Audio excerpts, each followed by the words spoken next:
सदगुरुदेव जी की जय हो। पूर्ण विशाख की जय, गरीबदास जी महाराज की जय, स्वामी रामदेव जी महाराज की बंदी छोड़ पूर्ण ब्रह्म पूर्ण परमेश्वर सदगुरु रामपाल जी महाराज जी साहिब। अभी परमात्मा प्यारी आत्मा जुड़ने वाली है, तब तक मंगलाचरण कर लेते हैं।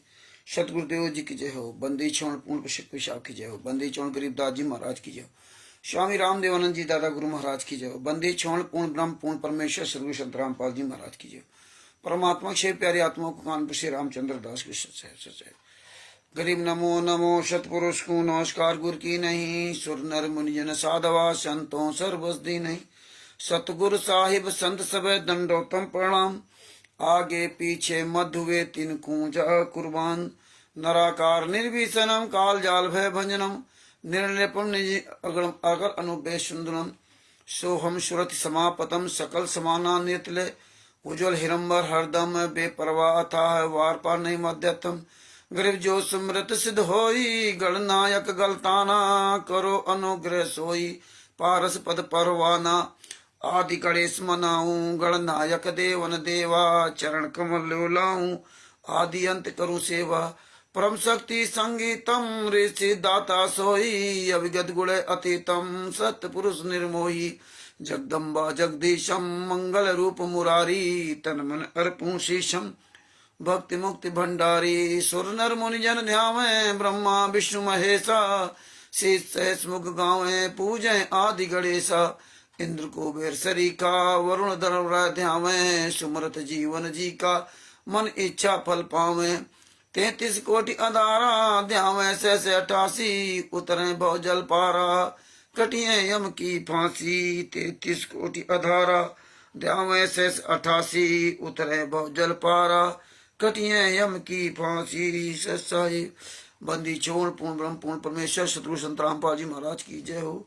ओम प्रकाश जी को सत्साहिब, वीरेंद्र जी को सत्साहिब जय हो। बंदी छोड़ की भगत भाइयों, यह ज्ञान अमृत एवं शरण का 20वां पुस्तक है। इसमें संत रामपाल जी वहां के सभी केसों का जजमेंट दिया हुआ है।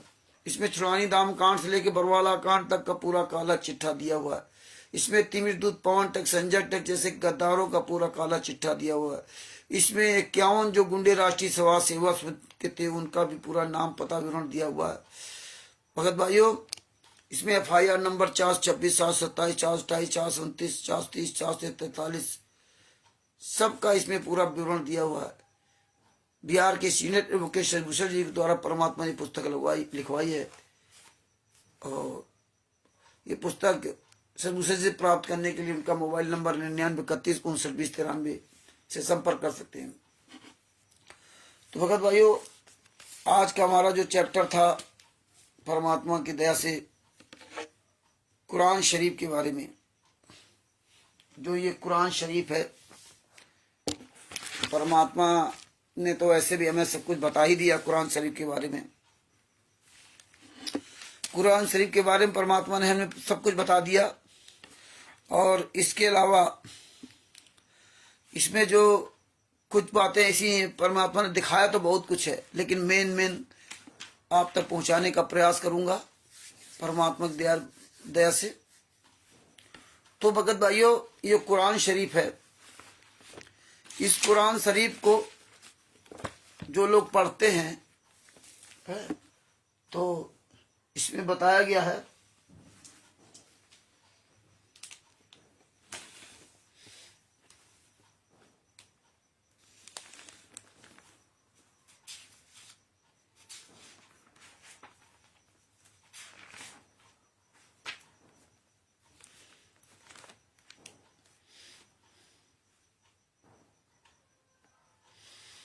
इस कुरान शरीफ में बताया गया है कि जैसे पढ़ने के लिए, तो एक कुरान शरीफ को पढ़ने के लिए किसी उस्ताद की जरूरत नहीं है। कुरान मजीद कुरान शरीफ पढ़ने के लिए किसी भी उस्ताद की आपको जरूरत नहीं है। हाँ, इसमें सब पूरा स्पष्ट दिया है। कोई भी इस कुरान शरीफ को पढ़ सकता है, कोई भी।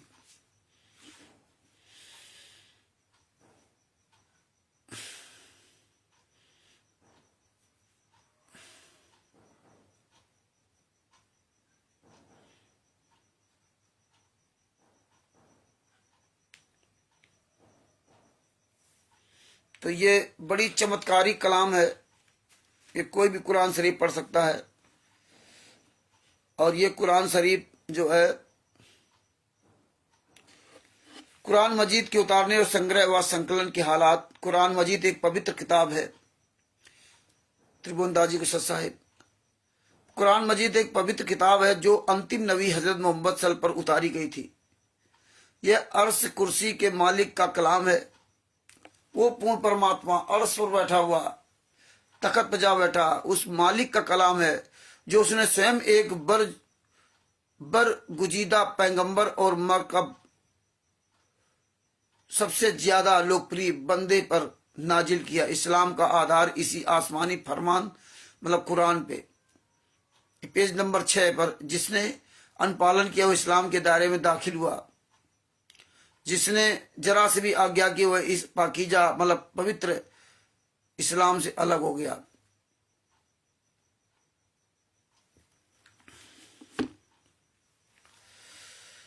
कुरान शरीफ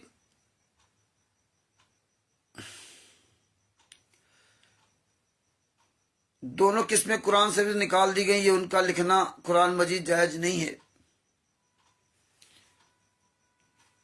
और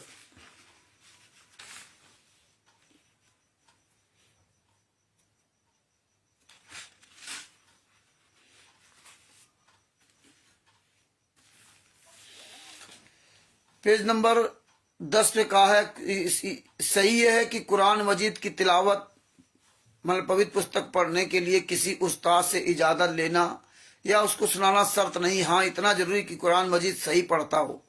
यदि इतनी योग्यता अपने में ना देखे तो उसका जरूरी है कि किसी उस्ताद से को सुना दे या उससे पढ़ दे।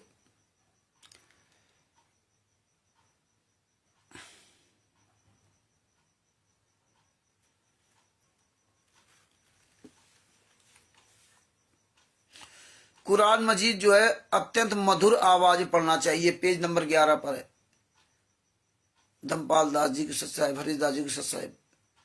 कुरान मजीद को जो है ना, इसमें लिखा है कि मगर मेरे ख्याल से ये कराहत मनाही है उस समय होगी जब इन आयतों को तिलावत सवाब की वजह से होगी। इसलिए कि झाड़ फूंक के वास्ते विभिन्न आयतों का एक साथ पढ़ना नबी सल और उनके सहाबा से सही तरह से साबित है। और कहा है कि कुरान मजीद अत्यंत मधुर आवाज से पढ़ना चाहिए, जिससे जितना हो सके। नबी सल ने फरमाया कि व्यक्ति कुरान मजीद मधुर आवाज से ना पढ़े हुए हम में से नहीं है। कुरान मजीद ठहर ठहर कर पढ़े, जल्दी जल्दी पढ़ना मकरूर। जो व्यक्ति कुरान मजीद के मायने समझ सकता है उसको कुरान मजीद पढ़ते समय उसके मायनों पर गौर करना और हर विषय के मुताबिक अपने उसका असर पैदा करना चाहिए। कुरान क्या कहती है उसको समझना चाहिए। जैसे गीता में भगवान श्री कृष्ण ने उपदेश दिया, संत रामपाल जी महाराज जी ने मैं आपको समझाया।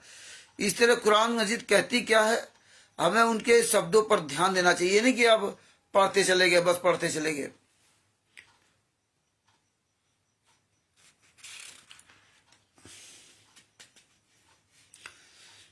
कुरान मजीद को कितने समय में खत्म किया जाए? जैसे हमारे यहाँ बता दिया, अखंड पाठ कर लो 24 घंटा, नितनेम कर लो। अल्लाह के रसूल नबी सल ने फरमाया कि जिसने 3 दिन से कम में कुरान मजीद खत्म किया है वह कुछ ना समझ पा सका। जो जल्दी जल्दी पढ़ता चला जाता है उसको क्या मिलेगा कुरान में? कुछ नहीं। और ये माइक लगा के मस्जिद पे चिल्लाते हु हा अल्लाह अकबर, हम न हुए, पता नहीं क्या क्या चिल्लाते रहते। हम दोनों लोग हिंदू मुसलमानों की सबकी दशा है। हम लोग घंटा घड़ियाल हो जाते हैं, हम लोग भी माइक लगा करके खुद चिल्लाने लगे। तो वही है, कुरान मजीद के गिनती पर हावी ना हो कि मैंने इतने बार खत्म कर लिया, इतने बार पढ़ लिया। कुरान क्या कहती है उनके मायनों पर हमें ध्यान देना चाहिए। कुरान क्या कहती है हमें मायनों पर ध्यान देना चाहिए और समझना चाहिए कि इसमें कुरान हमें क्या बता रही है।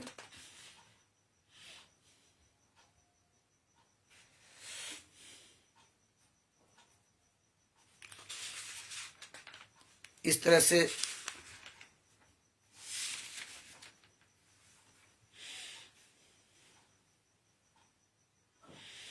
और इसको तावीज गंडे के लिए प्रयोग नहीं करना चाहिए। जो मौलवी लोग होते हैं वो फूंक मारते हैं, तावीज भरते हैं, ये सब इनकी आयतों को इस्तेमाल नहीं करना चाहिए। इस तरह सब इसमें पूरा जब आप पढ़ेंगे शुरुआत में सब पूरा इसमें ये दिया हुआ है। और रसूल करीम इस्लाम से पहले अरबों के विभिन्न मजाहिब, धर्म और इक्तात विश्वासों थे। कुछ उनमें से बुत परस्त, कुछ खुदा परस्त, कुछ ला मजहब अधर्मी थे। मतलब कुछ मूर्ति की पूजा करते थे, कुछ वो खुदा मतलब साक्षात ईश्वर की पूजा करते थे, और कुछ अधर्मी थे नीच टाइप, जैसे हमारे यहाँ भी अब मूर्ति पूजा चालू कर दी। खुदा जिंदा, खुदा जिंदा, गुरु जिंदा, परमेश्वर जेल में यातना सह रहा है और हमने मूर्ति पूजा शुरू कर दी जीते जी, जबकि हमें साकार की पूजा करनी चाहिए। जब हमारा ईश्वर साकार है तो हम भैया मूर्ति पूजा क्यों करें, हम साकार की पूजा करें ना। तो इसी तरह से ना ये बताया कि खुदा बुत परस्ती, मूर्ति पूजा अरब के कदीम निवासियों में भी पाया जाती थी। उनके बुत दो प्रकार थे, एक मलाइक, एक अरवाह, जो गैर महसूस अस्पर्श ताकतों के ताल्लुक रखते थे। यह गिरोह बुत परस्ती मतलब मूर्ति पूजा के बावजूद उनको वास्तविक उपास नहीं मानता था। मूर्ति पूजा तो करते थे लेकिन वास्तविक उपास नहीं मानते थे।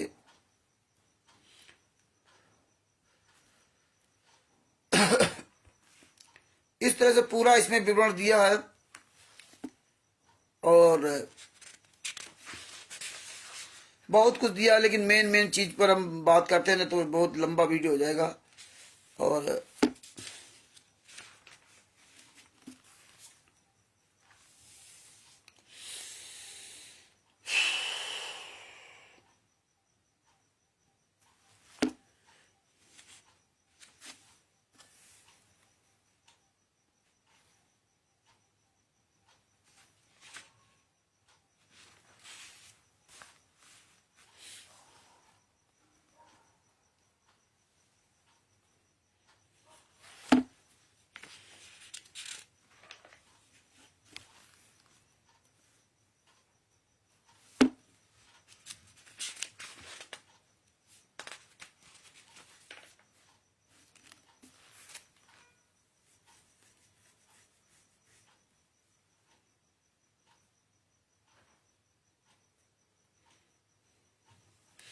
तो इस तरह से इसमें सब परमात्मा ने काफी चीजें दे रखी हैं कि मतलब नमाज का जो है गलत इस्तेमाल नहीं करना चाहिए है। और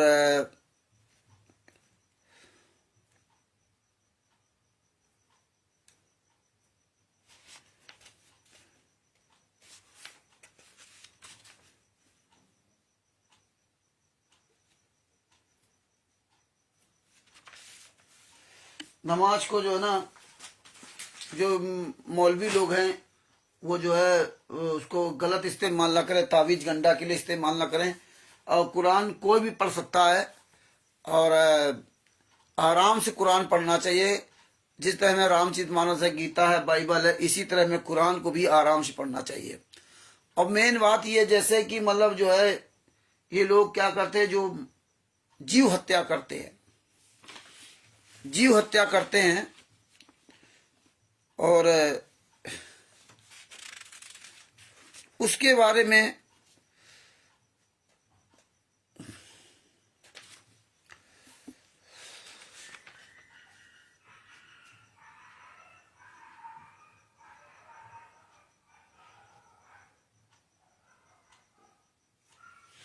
बताया, वही तो है जिसने सब चीजें जो जमीन में है तुम्हारे लिए पैदा की और आसमानों की तरफ मुअत्तज किया। उनको ठीक 7 आसमान बना दिया और वह हर चीज से खबरदार है।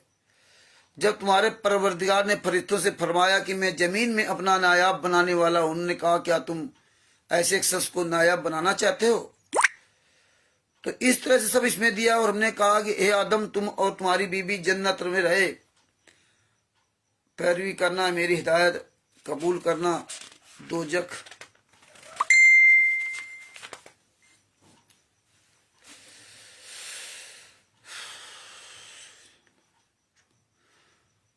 तो ये पेज नंबर 11 पर दिया है। और जब किताब अपने रसूल सल पर नाजिल की तुम्हारी किताब तौरात को सच्चा कहानी, उस पर ईमान लाओ और उसके पहले पहले इनकारी ना बनो, और मेरी आयतों में घटा बढ़ा करके उनके बदले थोड़ी सी कीमत यानी दुनिया का फायदा ना हासिल करो। मतलब आयतों में कोई मिलावट ना करो, जिस तरह हमारे गुरु जी के शास्त्रों किताबों में लिखी किताबों में मिलावट कर दिया, इस तरह कहते मिलावट ना करो, जो है वो ऐसा रहने दो। और बताया कि घटा बढ़ा करके उनके बदले थोड़ी सी कीमत यानी दुनिया का फायदा ना हासिल करो, और मुझी से खौफ रखो, और हक को बातिल के साथ ना मिलाओ, और सच्ची बात को जानबूझ करके ना छिपाओ। ये कुरान कहती है कि भाई सच्ची बातों को जानबूझ के नहीं छिपाना चाहिए, और यही आजकल हो रहा है हमारे जो क्या सच्ची बातों को जानबूझ के छिपाया जा रहा है। गुरु जी पर कितने केस लगे और किसने हत्या की, सजा किसको, वही बाहर कौन घूम रहे। इसी तरह पुस्तकों में देखो किस तरह से ना सब मिलावट की जा रही है, लेकिन किसी को बताया जानबूझ करके छिपा करके सब किया जाता है। ये क्या अक्ल की बात हुई? तुम लोगों को नेकी करने को कहते हो और अपने आप को भुला देते हो, हालांकि तुम खुदा की किताब भी पढ़ते हो। क्या तुम समझते नहीं? मतलब उस परमात्मा का लिखा हुआ पढ़ते भी हो, खुदा की किताब भी पढ़ते हो, और रंज व तकलीफ से में सब्र और नमाज से मदद लिया करो। और बेशक नमाज गरा बोझ है, मगर उन लोगों पर गरा नहीं है जो इज करने वाले यानी अल्लाह का डर रखने वाले हैं। जो भगवान को मानने वाले हैं वो अगर कुरान की कई बातों पर चलेंगे तो उनको जरूर लाभ होगा। है इस तरह से पूरा ज्ञान देते हुए कहा, जब हमने तुमको फिरौन की कौम से मुस्लिम मुफलिसी बख्शी, वे लोग तुमको बड़ा दुख देते तो तुम्हारे बेटों को तो कत्ल कर डालते थे और बेटियों को जिंदा रहने देते थे, और इसमें तुम्हारे परदिगार की तरफ से बड़ी सख्त आजमाइश थी। और जब हमने तुम्हारे लिए दरिया को फाड़ दिया और तुमको निजात दी, फिरौन की कौम को डुबा दिया और तुम देखते ही रहे थे। और जब हमने मूसा के 40 रात का वादा किया, ये आलिफ लाम मीम वन तजुर्मा है, सूरा बकरा 2 पेज नंबर 11। और जब हमने मूसा के 40 रात का वादा किया तो तुमने उनके पीछे बछड़े को मावूद मुकर्रर कर लिया और जुल्म कर रहे थे। मतलब बछड़ा को मार दिया, मतलब मार के खाना। जीव हत्या नहीं लिखा है कुरान में, जीव हत्या नहीं है, लेकिन जानबूझ करके हर एक धर्म में जीव हत्या हो रही है, चारों धर्मों में, जो कि चारों धर्म के वेद शास्त्रों में जीव हत्या कहीं भी नहीं लिखी है। और हम लोग और ये क्योंकि इस तरह सिस्टम बना रखा कि जो पवित्र पुस्तकें हैं इनके यहाँ, उन पवित्र पुस्तकों के लोग नहीं मानते। इसमें कुछ लोगों ने अपनी बातें मिला दी, मतलब लोगों को कर्म फोड़ने के लिए। ऐसे हिंदू धर्म में देखो, मुर्गा काट रहे, बकरा काट रहे, भैंसा चढ़ा रहे, ऊंट काट रहे, क्या नहीं कर रहे, है ना। और ब्राह्मण लोग तो गाय काटते हैं जब उनका जनेऊ कार्यक्रम होता है। तो बताइए, तो वही कहा कि तुमने बछड़े को मार दिया, मुकर्रर कर लिया, और तुम जुल्म कर रहे थे। फिर उसके बाद हमने तुमको माफ कर दिया ताकि तुम शुक्र करो, और जब हमने मूसा को किताब और मौजूद इनायत किए तब तक तुम हिदायत हासिल करो। और जब मूसा ने अपनी कौम के लोगों से कहा कि भाइयों, तुमने बछड़े को माबूद ठहराने में बड़ा जुल्म किया है, तो अपने पैदा करने वाले के आगे तौबा करो। जिसने तुम्हें पैदा किया उससे माफी मांगो, आपको हिलाक कर डालो। तुम्हारे पैदा करने वाले के नजदीक तुम्हारे हक में यही बेहतर है। फिर उसने तुम्हारा कसूर माफ कर दिया, वह बेशक माफ करने वाला और रहम वाला है। और जब तुमने मूसा से कहा कि मूसा, जब तक हम खुदा को सामने ना देख लेंगे तुम पर ईमान नहीं लाएंगे, तो तुमको बिजली ने आ घेरा और तुम देख रहे थे। फिर मौत आ जाने के बाद हमने तुमको फिर से जिंदा कर दिया ताकि एहसान मानो, और बादल का तुम पर साया किया रखा रहे, और तुम्हारे लिए मन व सलवा उतारते रहे कि पाकीजा चीजें हमने तुमको अता फरमाई है। मतलब पाकीजा मतलब पवित्र चीजें हमने तुमको जब बनाई है तो वो खाओ, उनको खाओ पियो। मगर तुम्हारे बुजुर्गों ने इन नियमतों की कुछ कद्र न जानी। जो पवित्र चीजें बनाई थी, साग सब्जी और ये काजू बादाम किशमिश ये सब, लेकिन तुम्हारे बुजुर्गों ने इनकी कद्र नहीं जानी। वे हमारा कुछ नहीं बिगाड़ते थे बल्कि अपना ही नुकसान करते थे। भाई जियोगे, हत्या करोगे, खाओगे तो क्या होगा, नुकसान तो तुम्हारे होगा। और जब हमने उनसे कहा कि इस गांव में दाखिल हो जाओ और इसमें जहां से चाहो खूब खाओ पियो, और देखना दरवाजे में दाखिल होना तो सज्जा करना, और हिंतून कहना, हम तुम्हारे गुनाह माफ कर देंगे और नेकी करने वालों को और ज्यादा देंगे। तो जो जालिम थे उन्होंने इस लफ्ज को जिसका उनको हुक्म दिया था बदलकर उसकी जगह और लफ्ज कहना शुरू कर दिया। जो जालिम थे, जो नीच थे, जैसे हमारे यहाँ देखो क्या कहने लगे, अब तो गुरुजी लीला कर रहे हैं, पहले क्या कहते थे, राष्ट्रीय आर्य समाजी ने कांड करा दिया, पुलिस ने 5 मिले बच्चे की हत्या कर दी। तो इसी तरह कुरान शरीफ में सारे शास्त्रों में मिलावट की, चारों धर्म के लोग अपने सास की कोई बात नहीं मान रहा। और यही देखो संत रामपाल जी महाराज के शिष्य में हो गया, जो संत रामपाल जी महाराज ने बताया, संत रामपाल जी महाराज ने शास्त्रों में दिखाया, अब उसके ठीक उल्टा सब कर रहे हैं। बहुत बड़ा ये बड़ा षड्यंत्र, क्या करोगे, पूरी दुनिया इसी में ग्रसित है। चारों धर्म के लोग, चारों धर्म के लोगों के कुकर्मों का परिवार सहित संत रामपाल जी महाराज ने खुलासा किया, तो आज उनको ही जेल में डाल दिया। और आज उनके ही मार्ग में जो बताया, सच का मार्ग दिखाया, उसमें ही सब मिलावट कर दिया, पूरी तरह से सत्यानाश कर दिया। अब बताओ किसको जो समझाओ, आप किसके किससे लड़ोगे? ये सब आंख के अंधे कान के बहरे बन गए। अब इसमें बस यही है कि आप आवाज उठाते रहो तो आप बचोगे कम से कम, अन्य जो सुन रहे हैं बचे या ना बचे, लेकिन आप आवाज उठाते रहो। हमारे गुरुजी ने यही काम किया था, वही काम हमें करना है, क्योंकि चारों तरफ अंधेरा ही अंधेरा है। चारों तरफ लोग जो ना ये पवित्र पुस्तकों की एक भी बात नहीं मान रहे। बताइए, हमारे सदगुरु संत रामपाल जी महाराज ने चारों वेदों, गीता, कुरान, बाइबल के सारा सब कुछ हमें दिखा दिया। और परमात्मा ने इतना ज्ञान दिया कि जो हम कह रहे हैं किताबों से दिखा रहे हैं उस पर अमल करो, लेकिन वो सब अमल छोड़ दिया, वो केवल बातों बातों में रह गया अमल। तो भगत भाइयों, ये इसलिए परमात्मा ये कुरान शरीफ वगैरह दिखा रहे, बता रहे। इसको और आप पढ़ोगे, कुछ शब्द ऐसे जो आपको अर्थ नहीं समझ में आएंगे, लेकिन जब पढ़ते रहोगे तब धीरे धीरे बातें सब समझ में आने लगती। तो देखो इसमें बताया उन्होंने कि आप कह सकते हो कि देखो कुरान, मुसलमान भी अपनी कुरान के विपरीत काम करता है। किसी दूसरे ने जो कह दिया वो मान लेता आदमी, और जो परमात्मा कह रहे वो कोई नहीं मानता। परमात्मा कहते हो कोई नहीं मानता, नहीं मानोगे तो भोगोगे। इसमें बताया परमात्मा ने कि जालिमों पर जिनको बदल कर, जिन्हें ये हुक्म दिया तो उन्होंने अपनी बातें बदल दी बातें बदल दिया और उल्टा कह दिया। और जब मूसा ने अपनी कौम के लिए खुदा से पानी मांगा तो हमने कहा कि अपनी लाठी पत्थर पर मारो। उन्होंने लाठी मारी तो फिर उसमें से 12 चश्मे फूट निकले और तमाम लोगों ने अपना अपना घाट मालूम करके पानी पी लिया। हमने हुक्म दिया कि खुदा की अता फरमाई हुई है, रोजी खाओ और पियो, मगर जमीन में फसादे ना करते फिरना। खुदा ने सब कुछ दिया है, गेहूं, दाल, चावल, आलू, टमाटर, बैंगन, आम, अमरूद, सेब, संतरा, काजू, बादाम, किस्मित, ये सब परमात्मा दे रहा है। लेकिन हम आप लोग आपस में आज उसका सौदा करने लगे। अपना कुछ इस पृथ्वी पर नहीं, ना आपका पानी, ना हवा है, ना कोई फल है, ना आपकी जमीन है, कुछ भी आपका नहीं है। लेकिन देखिए हमारी आपकी बुद्धि कैसे भ्रष्ट है गई। देश सब हो रहा है, लेकिन आज हम आप लोग उसमें मैं कर रहा हूं। हम आप लोग उसको व्यापार बना लिया, कागज के टुकड़ों में बदल दिया, मानवता नाम चीज खत्म कर दी। आए थे यहां हम भक्ति करने के लिए सब लोग, कि आप भक्ति करेंगे। परमात्मा ने इसलिए मैं फ्री में सब कुछ दे रखा था कि बेटा खाओ पियो, फ्री में भक्ति करो, पार हो जाओ। लेकिन आज हमने व्यापार बना दिया सब, और आज हमारी क्या परिस्थिति हो गई। तो वही कह रहे हैं कि खाओ पियो मगर जमीन में फसाद ना करते फिरना। आज देखो यही सब झगड़ा हो रहा है। और जब तुमने कहा कि मूसा हम में से एक ही खाने पर सब्र नहीं हो सकता, तो अपने परवरदिगार से दुआ कीजिए। मतलब ये था कि भाई हम एक ही चीज कहां तक खाएंगे, मेरा मन उब जाएगा। तो अपने भगवान से कहो कि और भी चीज बना दे।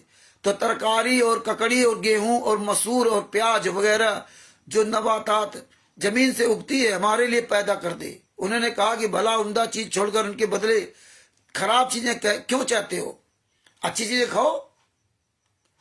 अगर यही चीजें चाहिए तो किसी शहर में जा उतरो, वहां जो मांगते हो मिल जाएगा। और आखिरकार जिल्लत, रुसवाई और मुतजी हुए नवाई उनसे चिमटा दी गई और वे खुदा के गजब से गिरफ्तार हो गए। इसलिए कि वो खुदा की आयतों से इनकार करते थे और उनके नबियों को नाहक कत्ल कर देते थे। यानी ये इसलिए कि नाफरमानी किए जाते और हद से बढ़े जाते थे। जो लोग मुसलमान हैं या यहूदी या ईसाई या सितारा परस्त, यानी कोई शख्स हो, सितारा परस्त मतलब किसी कौम व मजहब का व्यक्ति हो, जो लोग मुसलमान हैं या यहूदी या ईसाई है या सितारा परस्त है, यानी कोई शख्स किसी कौम व मजहब का हो, जो खुदा और कियामत के दिन पर ईमान लाएगा और नेक अमल करेगा, तो ऐसे लोगों को उनके अमाल का बदला खुदा के यहाँ मिलेगा और कियामत के दिन उनको ना किसी तरह का खौफ होगा और ना वे गमनाक होंगे। मतलब जो अपने परमात्मा की बात मानेगा तो उनका मरने के बाद भी वहां भी उनको अच्छा, मतलब अच्छी तरह से उनको स्वागत रहेगा, अच्छी जगह जाएंगे। और जब हमने तुमसे अहद कर दिया कि तू पहाड़ को तुम पर उठा खड़ा किया, इस तरह सब इसमें बताते गए चले गए। जब मूसा ने अपनी कौम के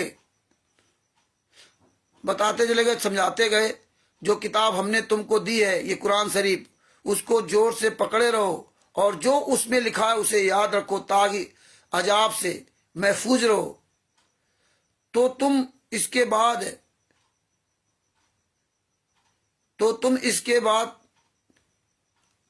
बाद फिर गए, और अगर तुम पर खुदा फजल और उसकी मेहरबानी ना होती तो तुम घाटे में पड़ गए होते। और तुम उन लोगों खूब जानते हो जो तुम में से हफ्ते के दिन मछली का शिकार करने में हद से आगे बढ़ गए थे। तो हमने उनसे कहा कि जलील व ख्वार बंदर हो जाओ, और इस किस्म को उस वक्त के लोगों के लिए और जो उनके बाद आने वाले थे इबरत, सबक और परहेजगारों के लिए नसीहत बना दिया। और जब मूसा ने अपनी कौम के लोगों से कहा, खुदा तुमको हुक्म देता है कि एक बैल जीव करो, मतलब एक जो बैल का जो है ना हत्या कर दो, बैल को जो है वो क्या कहते हैं उसको काट दो, मतलब जो बलि दे दो, जीव कर दो, बलि दे दो। देखो अपनी तरफ से बात बनाना, जैसे आज राष्ट्रीय सभा सेवा स्वेत गुंड अपनी तरफ से तमाम बातें बनाकर हमें आपको गुमराह कर दिया और हमने गुरु के ज्ञान को छोड़ दिया। जैसे कि खून दान कराना, अंग दान कराना, गेहूं दाल चावल मांगना, भंडारा कराना, नेताओं को तलवे चाटना, वोट दिलाना, ये सब गुरु का आदेश बता कर करने लगे। और गुरु ने हमें बरवाला आश्रम के अंदर बताया था कि एक महिला के द्वारा लगभग 20 दिन नाम दीक्षा दिलवाई गई थी और उनसे कह दिया जाता था, नाम दीक्षा महिला देती थी, आशीर्वाद संत रामपाल जी महाराज से लेते थे। सब 15-20 दिन ये कार्यक्रम चला था, लेकिन संत रामपाल जी महाराज ने किसी को नहीं कहा कौन क्या कर रहा। जब किसी ने उनको बताया तब बताया कि उनको डांटा, तो वो बता रहे कि उनसे कहा गया कि भाई गुरु जी ने कहा है कि पूछना नहीं तो नाराज हो जाएंगे। बोले भी इन लोगों ने मान लिया, अगर हमने आदेश दिया होता हमसे पूछते तो क्या मैं नाराज हो जाता। तो इस तरह से आप अपने गुरु के ज्ञान को ना समझ करके, आप अपनी पुस्तक को ना पढ़ के दूसरे कहने पर आप चलने लगे, वही यहां हो रहा है। उन्होंने कहा कि जब मूसा ने अपनी कौम के लोगों से कहा कि खुदा तुमको हुक्म देता है कि एक बैल जीव करो, बलि चढ़ा दो, वे बोले क्या तुम हमसे हंसी करते हो। तो मूसा से कहा कि भैया ये तो बात कभी परमात्मा ने कही नहीं कि किसी हत्या कर दो, बलि दे दो, तुम कैसे कर रहे हो, क्या हंसी मजाक कर रहे हो। मूसा ने कहा कि मैं खुदा की पनाह मांगता हूं कि नादान बनूं। उन्होंने कहा अपने परवरदिगार से इल्तिजा निवेदन कीजिए कि वह हमें बताए कि वह बैल किस तरह का हो। तो उन लोगों ने कहा भाई पहले अपने खुदा से पूछो वो बैल किस तरह का हो। कई सवाल उन्होंने किए, किस तरह का हो। मूसा ने कहा परवरदिगार फरमाता है कि वह बैल ना तो बूढ़ा हो और ना बछड़ा, बल्कि उनके दरमियान यानी जवान हो। तो जैसा तुम को हुक्म दिया गया वैसा करो। उन्होंने कहा अपने परवरदिगार से दरख्वास्त कीजिए कि हमको ये भी बता दे कि उसका रंग कैसा हो। मूसा ने कहा परवरदिगार फरमाता है कि उसका रंग गहरा जर्द पीला हो कि देखने वालों के दिल को खुश कर देता हो। उन्होंने कहा कि इस बार परवरदिगार से फिर दरख्वास्त कीजिए कि हमको बता दे कि वह और किस किस तरह का हो। ये सूरा बकरा 2 तर्जुमा आलिफ लाम मीम 1 पेज नंबर 15। ये कुरान शरीफ में है। किस किस तरह का हो, क्योंकि बहुत से बैल हमें एक दूसरे से मिलते मालूम होते हैं, फिर खुदा ने चाहा तो हमें ठीक बात मालूम हो जाएगी। मूसा ने कहा कि खुदा फरमाता कि वह बैल काम में लगा हुआ ना हो, ना तो जमीन जोतता हो और ना तो खेती को पानी देता हो, उसमें किसी तरह का दाग ना हो। कहने लगे, अब तुमने सब बातें ठीक ठीक बता दी हैं। विश्वास कर लिए कि हाँ हाँ यार ये तो बिल्कुल सही बताया। कई सवाल किए, हो सकता है वो उलझ जाए, लेकिन अंत में वो फंस गए। इसी तरह आज जो 99% संगत मैन आरस गुंडे और पवन तक संजय टंगे चुंगल में फंसी हुई है, जबकि तत्व ज्ञानी है, तत्व दर्शन के शिष्य होने के बाद भी आज वही हाल होगा कि बहलिया आएगा, दाना डालेगा, जाल बिछाएगा, हम दाना नहीं खाएंगे तो हम नहीं फंसेंगे, और सब दाना खा के लालच में फंसे पड़े हुए हैं।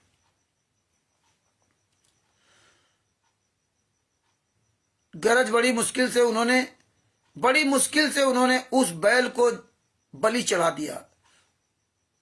ऐसा करने वाले थे नहीं, वो ऐसा करते नहीं, लेकिन उनके कहने पर बैल की हत्या कर दी। और जब तुमने एक शख्स को कत्ल किया तो उसके बारे में आपस में झगड़ने लगे, लेकिन जो बात तुम छिपा रहे थे खुदा उसको जाहिर करने वाला था। परमात्मा तो सब जानता ही है। तो हमने कहा कि इस बैल का कोई सा टुकड़ा मकबूल जिसे कत्ल किया था को मारो। इस तरह खुदा मुर्दों को जिंदा करता है और तुमको अपनी कुदरत की निशानियां दिखाता है, ताकि तुम समझो। फिर इसके बाद तुम्हारे दिल सख्त हो गए, गोया वो पत्थर है। दिल तुम्हारा, जब एक को मर्डर कर दिया था तुम्हारा तो दिल सख्त हो गया। उनसे भी ज्यादा सख्त और पत्थर तो कुछ और ऐसे होते हैं।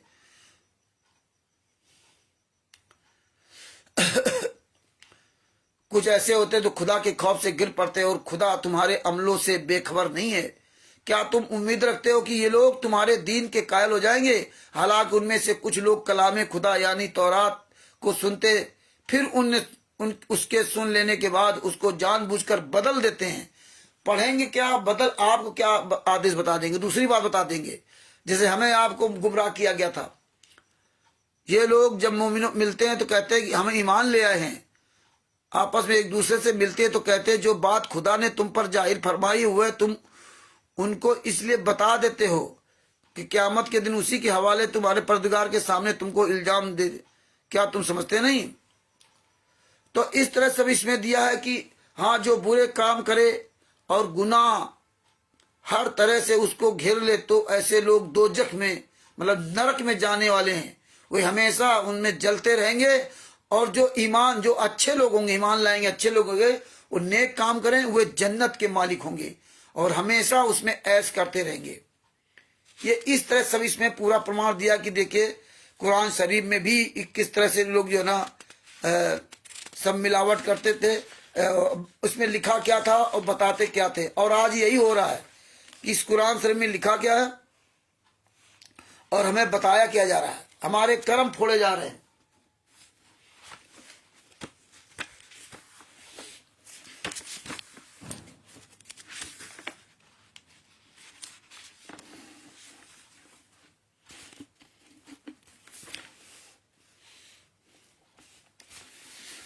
सूरा बकरा 10 पेज नंबर 11 यात जिस्म 11 तजुर्मा पेज नंबर 329।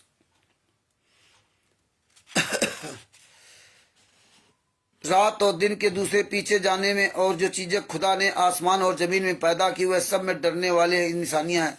जिन लोगों को हमको मिलने की उम्मीद नहीं, वो दुनिया की जिंदगी से खुश और उसी पर मुतमिन हो जाया करते हैं।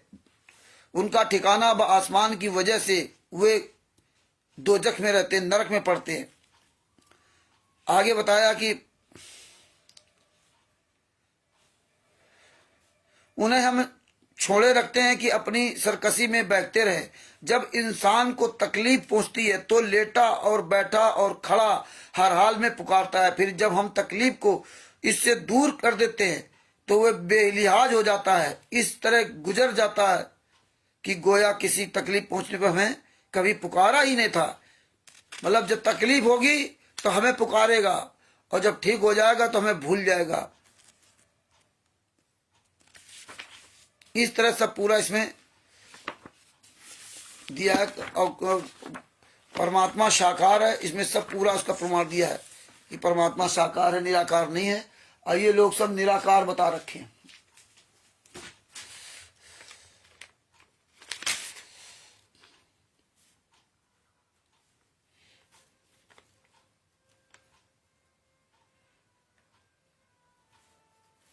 पेज नंबर 543 पे चलता हूं। 581, 543, 546, 543 खुदा साकार है, जीव हत्या मत करो। 580 तो आपको सुना है ये। सृष्टि रचना,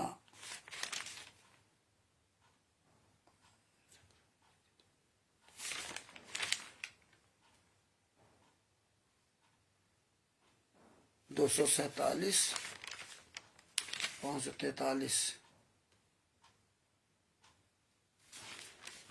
543 में सृष्टि रचना दिखाते हैं। कहाँ है? 247, पहले 247 दिखाते हैं। Page number 247, 51, 52, 46, 47। अब देखिए, ये मुसलमान कहते हैं कि परमात्मा निराकार है, ईश्वर निराकार है। पेज नंबर 247, सूरा आराफ तजुर्मा वालो अन्ना 8, 247। ये इसके अध्याय पेज नंबर की भाषा है, अरबी भाषा में। इसमें लिखा हुआ है आयत नंबर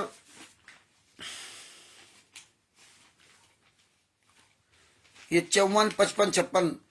कुछ शक नहीं कि तुम्हारा परवरदिगार खुदा ही है, जिसने आसमानों और जमीन को 6 दिन में पैदा किया, फिर अर्श पर जा ठहरा। वो परमात्मा इस पृथ्वी पर आया और 6 दिन के अंदर आसमानों और जमीन को 6 दिन में पैदा किया, फिर अर्श पर जा ठहरा।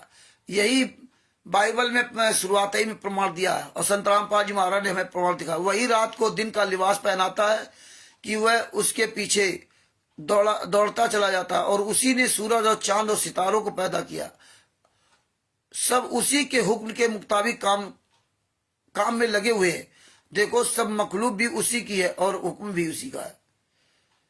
यह खुदा रब्बुल आलमीन बड़ी बरकत वाला है। लोगों, अपने परवरदिगार से आजिजी से और चुपके दुआएं मांगा करो। वह हद से बढ़ने वालों को दोस्त नहीं रखता, और मुल्क में इस्लाह के बाद खराबी ना करना, और खुदा से खौफ करते हुए और उम्मीद रखकर दुआएं मांगते रहना।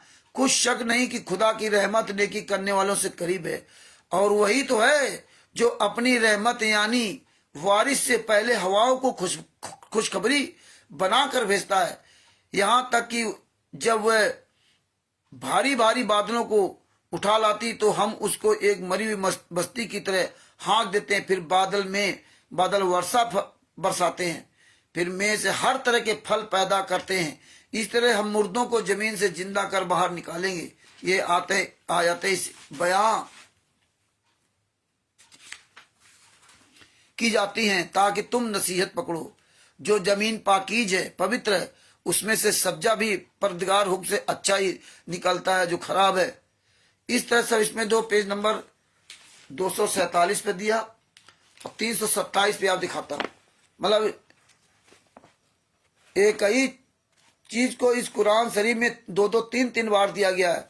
फिर भी ये मुसलमान कहते हैं कि वो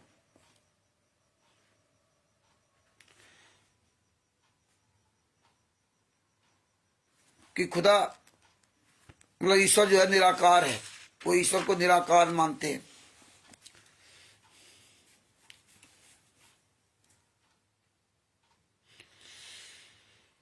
तुम्हारा परवरदिगार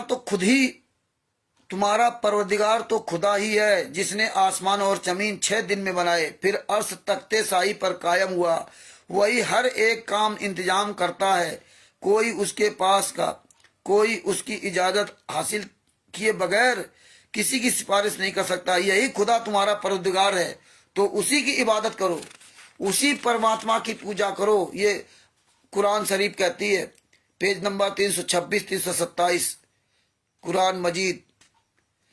तो 10 सूरा यूनुस 51 पे ये है, आयत नंबर 2।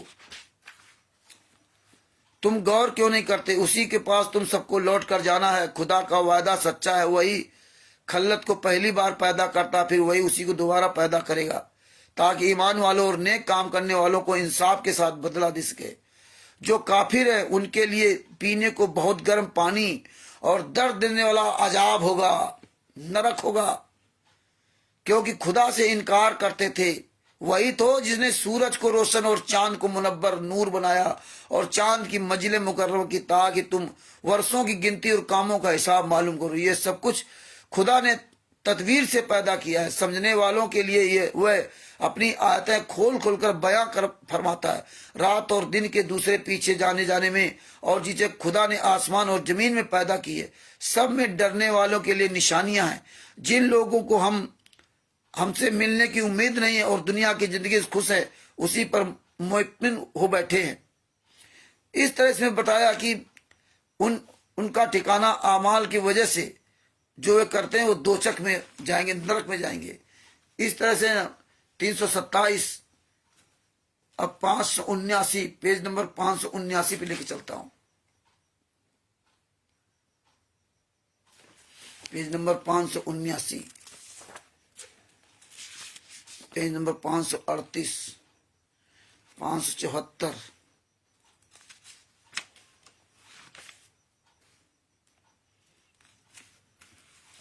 76,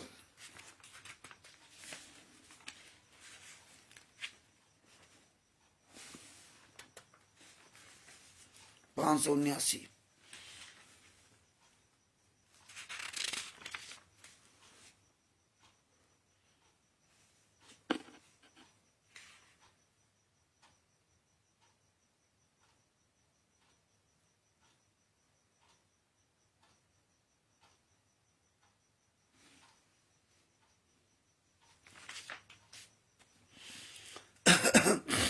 और वही तो है जिसने दो नदियों को मिला दिया, एक का पानी मीठा प्यास बुझाने वाला और दूसरे का खारा पानी छाती जलाने वाला है, और दोनों के दरमियान एक आड़ और मजबूत ओट बना दी। और वही तो है जिसने पानी से आदमी पैदा किया और फिर उसको नस्ल वाला और दामादी रिश्ते वाला बनाया। और तुम्हारा परदिगार हर तरह की कुदरत रखता है। ये पेज नंबर 578 579 सूरा फुरकान 25 आयत नंबर 52 53 54। और ये लोग खुदा को छोड़कर ऐसी चीज की पूजा करते हैं जो ना उनको फायदा पहुंचा सके और ना नुकसान, और काफिर अपने परवरदिगार की मुखालफत में बड़ा जो मारता, जो गलत लोग है वो अपने उस कालब्रह्म की बड़ी तारीफ करते हैं।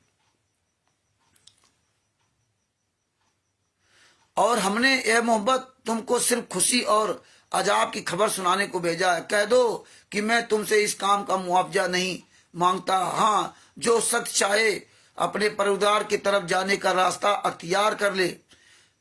आयत नंबर 57। और उस खुदा देखिए यहाँ बहुत बड़ी बात परमात्मा ने बताई हमारे सतगुरु संत रामपाल जी महाराज ने।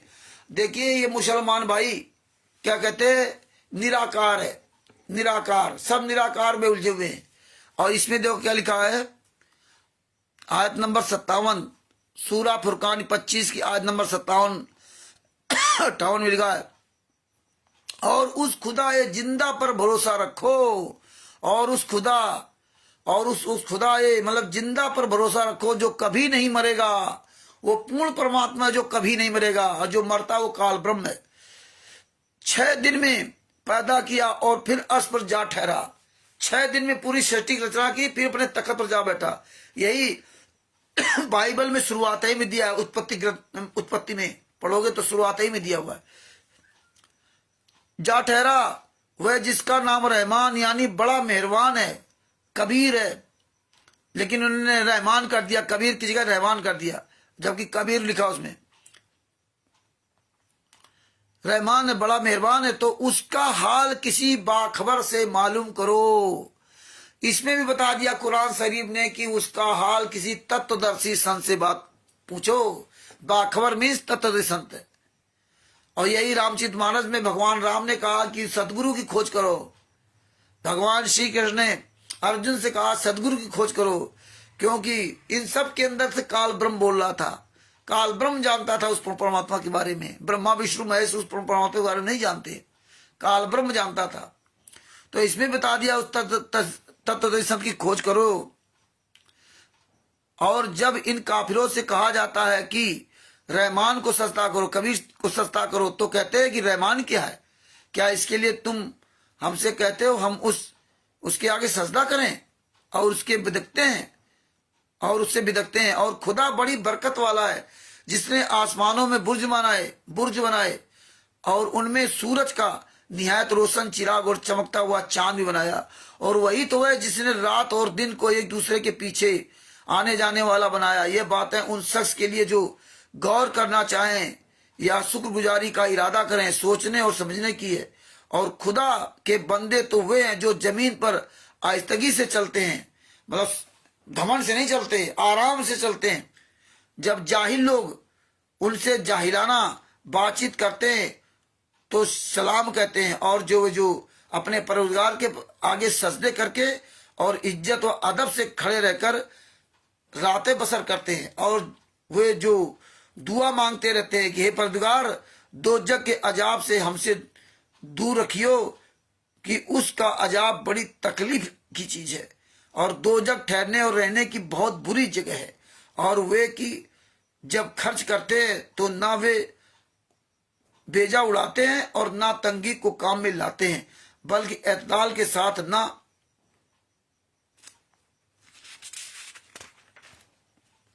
जरूरत से ज्यादा न कम।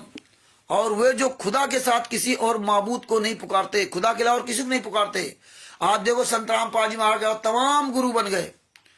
जिस जानदार को मारकर, जिस जानवर को मार डालना खुदा ने हराम किया है, उस परमात्मा ने जीव हत्या करना हराम किया है, पाप बताया है।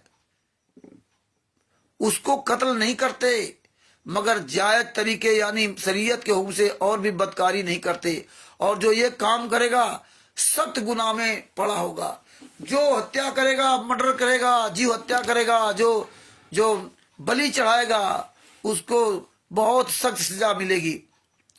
क़यामत के दिन उसको दूना अजाब होगा और जिल्लत व ख्वारी से हमेशा उसमें रहेगी। मगर जिसने तौबा की, जिसने अच्छे काम किए, जीवों पर दया करी और ईमान लाया और अच्छे काम किए, तो ऐसे लोगों के गुनाहों को खुदा नेकियों से बदल देगा।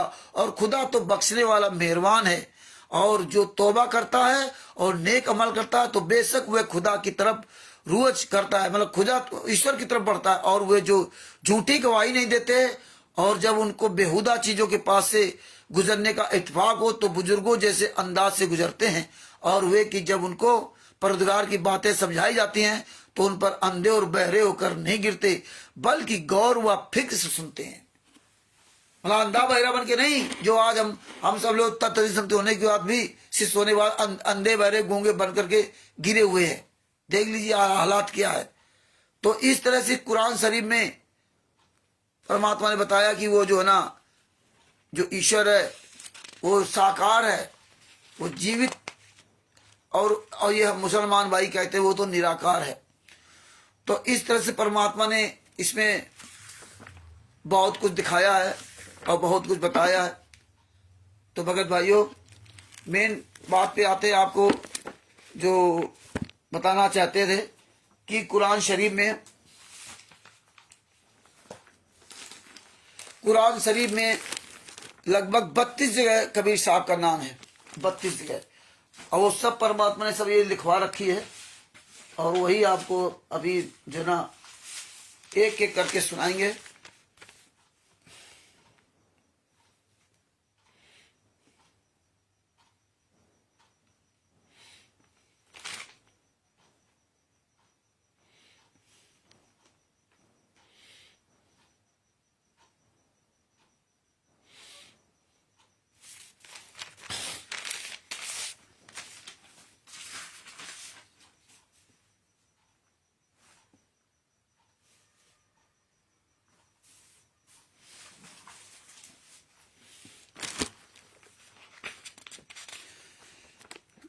कुरान मजीद में प्रमाण।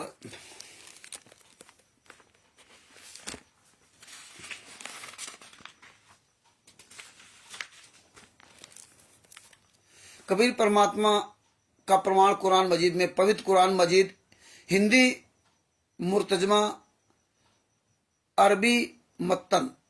प्रकाशक Mahmood and company Bombay 59, Marol pipeline 59, sole agent Asif book depot, Gadaraiya street, Jama Masjid, Delhi 11006।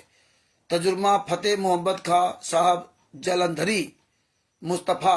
प्रकाशक सैयद महमूद कादरी। ये मतलब जहां से पुस्तक छपी उसका पूरा नाम पता इसमें दिया है। और नंबर 1 पहला पारा, जैसे हमारा अध्याय होता है, पहला अध्याय, दूसरा अध्याय, तीसरा अध्याय, ऐसा इसमें पहला पारा आलिफ लाम मीम। जिनके पास एक कुरान शरीफ होगी या मुसलमान भाई सब जानते होंगे, उस सुन करके जान जाएंगे। और आप लोग भी जब कुरान शरीफ ले लेंगे तो आपको भी पता चल जाएगा। तो पहला पारा आलिफ लाम मीम, 2 सूरा बकरा में विसर्गे हैं, सूर लिखा है उसके विसर्गे हैं, बकरा में विसर्गे हैं। सूरा बकरा 87, पेज नंबर 10, आयत नंबर 45। वस्त इनू विश्वि वस्त लाते व इन्हाला कबीर कबीर तुन इल्ला अलखा सीन। मतलब इमा कबीर देखो पूरा स्पष्ट नाम दिया हुआ है। दूसरा पारा सा यकूल सुरतुल बरकरीत, आयत तजुर्मा, पेज नंबर 50, आयत नंबर 219। यस अलूल का अनिल खम्मिर बलमैसिर कुल फीमा इम्मुन कबीरू। कबीरू स्पष्ट लिखा, कबीरू मन्नाफ्यूस लिन्नस व इम्मू हमा अकबरू मिन्नस। इस तरह से पूरी जो है ना ये आयत दी हुई है। ये अरबी भाषा है, अरबी भाषा की हिंदी दी हुई है, वो हिंदी आपको पढ़ के सुना रहा हूं। इसमें देखो कबीरू दिया हुआ है। नंबर 4 सूरत 19 ई 92, 4 सूरा निसा 92 की आयत नंबर 17 से 162, आयत 172 से 162, आयत नंबर 172। इसमें भी पूरा जो है कबीर दिया हुआ है। लसन किफल मसीह अयंकुन अब्दुल लिल्ली वलल मलाइकातुल मुकरबन। और इस तरह पूरा दिया। यस्त कबीर, इसमें भी कबीर नाम दिया हुआ है। 8 सूरतुल अनफान 88, पेज नंबर 292 की आयत नंबर 73 में। इसमें भी स्पष्ट लिखा है, बल जीन का फरुआ जुहुम औलियान बाजिन इल्ला तफल्लुम तकुन बेतन तनु फिर अर्जिब फसादुन कबीर। स्पष्ट कबीर लिखा हुआ।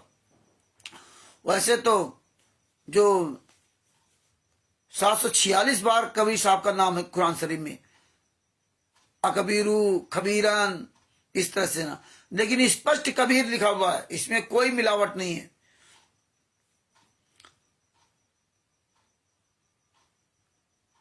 ग्यारह पारा 11 सूरत हून दिन 52 की आयत नंबर 3 से 3, पेज नंबर 348। 11वां पारा आयत नंबर 3, पेज नंबर 348। जिसका कुरान वो अपना देख सकता है। ये छोटी वाली कुरान जो इस तरह कुरान है, ये बहुत पुरानी कुरान हमारे पास है। ये जो है बहुत पुरानी कुरान है। इसमें कवर चढ़ा रखा है। इसके कागज वगैरह बहुत जीर्ण शीर्ण हो गए, बहुत पुराने, बड़े आराम से सब खोलना पड़ता है, फट जाते हैं कागज इसके। एक मुसलमान भाई ने मुझे ये पुस्तक दी थी, ये कुरान शरीफ। ये मुसलमान भाई थे, उनके द्वारा पुस्तक मिली थी, उनके बच्चे को ले जाते थे। तो इसी तरह से इसमें भी दिया हुआ है। लास्ट में जो है ना कबीर दिया हुआ, इसमें भी। अब वो पढ़ने में भाषा बड़ी अटपटी लगती है और हम लोगों को उस तरह से पढ़ने का वो है नहीं। तो अनिस्तक फिगु रकबकुम सुम व तुबू। लेकिन लास्ट में आपको सुना देता हूं, अजान मोमिन कबीर। कबीर स्पष्ट कबीर लिखा हुआ। 12वां पारा सूरत हुद्दीन आयत नंबर 11, पेज नंबर 350 पर। इसमें भी लास्ट में जो है ना कबीर लिखा हुआ। मारिफ रुतुब अनरुन अजुल अजरुन कबीर। स्पष्ट कबीर लिखा हुआ है। 16 सूरा नहल 70 सूरत पेज नंबर 426 कबीरिन, इसमें कबीरिन लिखा हुआ है, कबीरिन। और नंबर 8 आयत नंबर 9 पेज नंबर 446, इसमें भी पूरा सब देते हुए लास्ट में कबीरा लिखा हुआ है। अन्न लहुम अंजरन कबीरा, इसमें भी कबीरा लिखा हुआ है।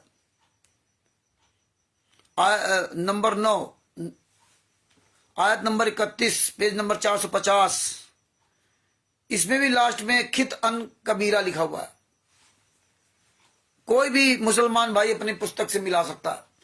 हम आयत नंबर और उसका जो अध्याय नंबर होता है वो सब बोल रहे हैं, अरबी भाषा में जो होता है। नंबर 10 आयत नंबर 43 पेज नंबर 452, इसमें भी लास्ट में कबीरा लिखा, सुब सुब सुब वा नहू वा ताला अम्मा यकूलू ना उलुबन कबीरा, इसमें भी कबीरा लिखा हुआ है। आयत 11 नंबर पे, आयत नंबर 111 पेज नंबर 464, इसमें भी लास्ट में कबीरा लिखा हुआ, तक कबीरा, ता और कबीरा, कब्यू तक कबीरा।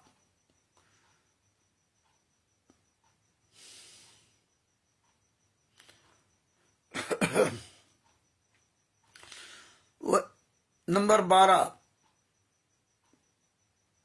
11 12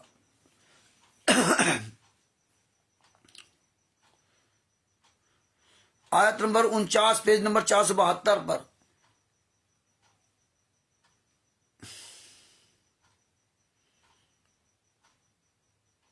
कबीर कबीर तन इला असहा असहा, मतलब कबीर, इसके बाद तन इला लिखा हुआ है, इसमें कबीर स्पष्ट नाम लिखा हुआ है।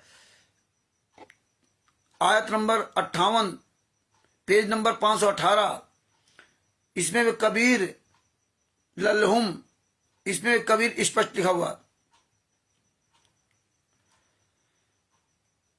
आयत नंबर 63 पेज नंबर 518, इसमें भी कबीर हुम, कबीर एक बाद हुम, इसमें भी कबीर स्पष्ट लिखा हुआ है। आयत नंबर 62 पेज नंबर 538, इसमें भी लास्ट में स्पष्ट कबीर लिखा हुआ है। हुबल अलियुल कबीर। इसके बाद 25 सुरतुल फुरकानी आयत नंबर 21 पेज नंबर 574, इसमें भी लास्ट में कबीरा लिखा हुआ है, स्पष्ट कबीरा लिखा हुआ है। 17 आयत नंबर 52 पेज नंबर 576, फलात तिल कबीरी वाजिदिन बिहिदिन कबीरा, ये तो हमारे ज्ञान का पुस्तक में भी दिया हुआ है। आयत नंबर 58-59 में खबीरा दिया हुआ है, जिसको कबीर पढ़ा जाता है। आयत नंबर 23 पेज नंबर 614,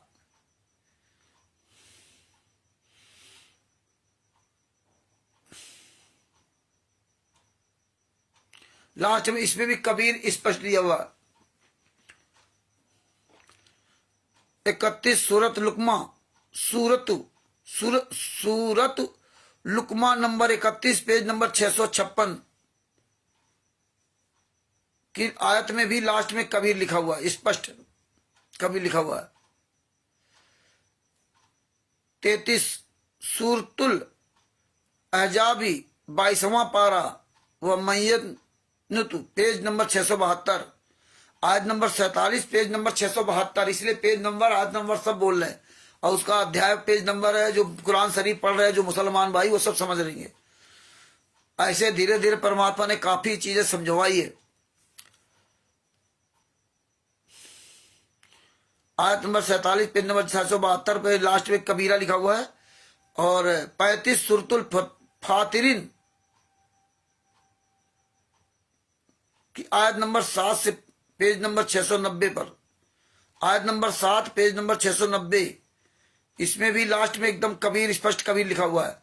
22 आयत नंबर 32 पेज नंबर 696 पर,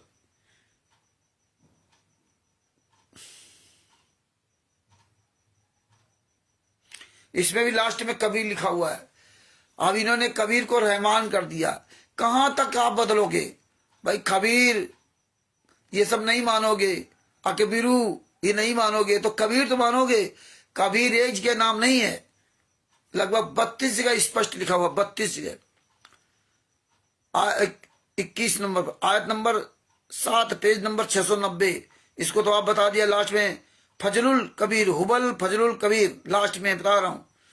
और शुरुआत में सुमन और रस्न किताबल 39 सूरतुज मरियम मरी पेज नंबर 740, आयत नंबर 72 पेज नंबर 740, इसमें भी कबीरिन कबीरिन लिखा हुआ है। नंबर 40 सुरतुल मुअमिन, आयत नंबर 12 पेज नंबर 744 पर, इसमें भी लास्ट में कबीर लिखा, अली तियल कबीर, कबीर अलग स्पष्ट कबीर लिखा हुआ है। आयत नंबर 22 पेज नंबर 744,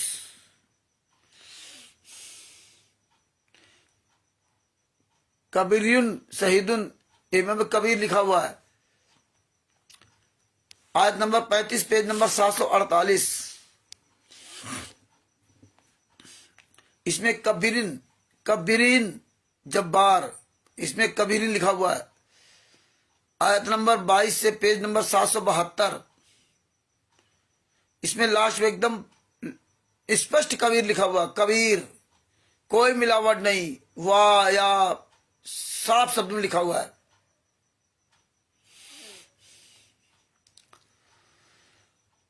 पचपन सुरतुर रहमान 55, मतलब आयत नंबर 53 से आयत नंबर 53 पेज नंबर 844, इसमें भी कबीरिम मुस्ततर मुस्ततर कबीरिम लिखा हुआ, कबीरिम। 57 सुरतुल हदीद पेज नंबर 856 में कबीर लिखा हुआ है। आयत नंबर 7 पेज नंबर 856, इसमें लास्ट में कबीर लिखा हुआ, स्पष्ट कबीर। 67 सुरतुल मुल्क, ये 67 सुरतुल में अध्याय है, जिस तरह हमारे में अध्याय होता है इस तरह से 67 मुरतुल। आयत नंबर 12 पेज नंबर 898, इसमें भी लास्ट में एकदम अजरुन कबीर स्पष्ट लिखा हुआ, कोई मिलावट नहीं है। 76 आयत नंबर 20 पेज नंबर 928, 76 सूरतुद्दहिर 98, ये जो भी कुरान शरीफ पढ़ते होंगे वो सब समझ जाएंगे। आयत नंबर 20 से पेज नंबर 928, इसमें भी कबीरा लिखा हुआ है।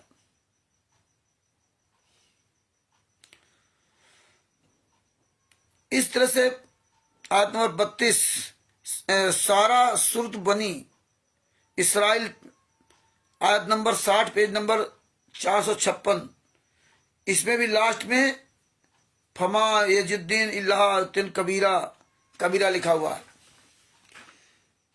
तो इसमें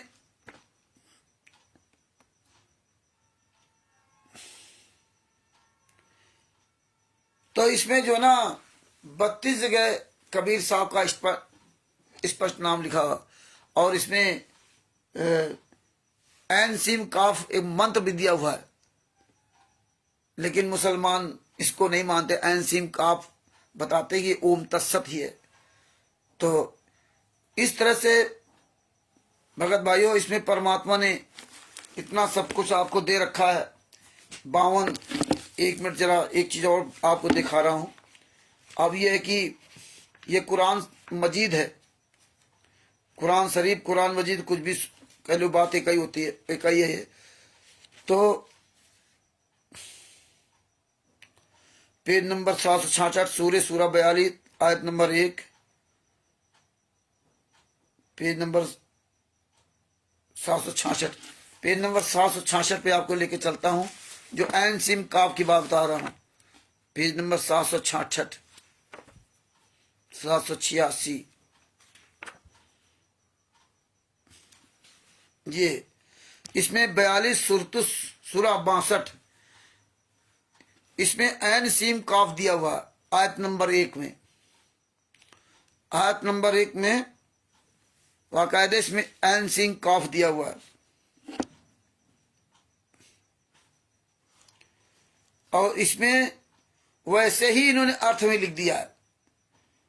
ये अरबी भाषा में है, फिर अरबी भाषा की हिंदी है, और फिर हिंदी का अर्थ है। ये 3 प्रकार की कुरान, 3 प्रकार से हमारे पास एक कुरान है कि पहले तो अरबी लिखी हुई है, फिर अरबी की हिंदी, ये तो बगल में इसमें अरबी लिखी है, ये जो पूरा चक्र में अरबी है, और ये अरबी की हिंदी है, और ये फिर इधर अर्थ दिया हुआ है।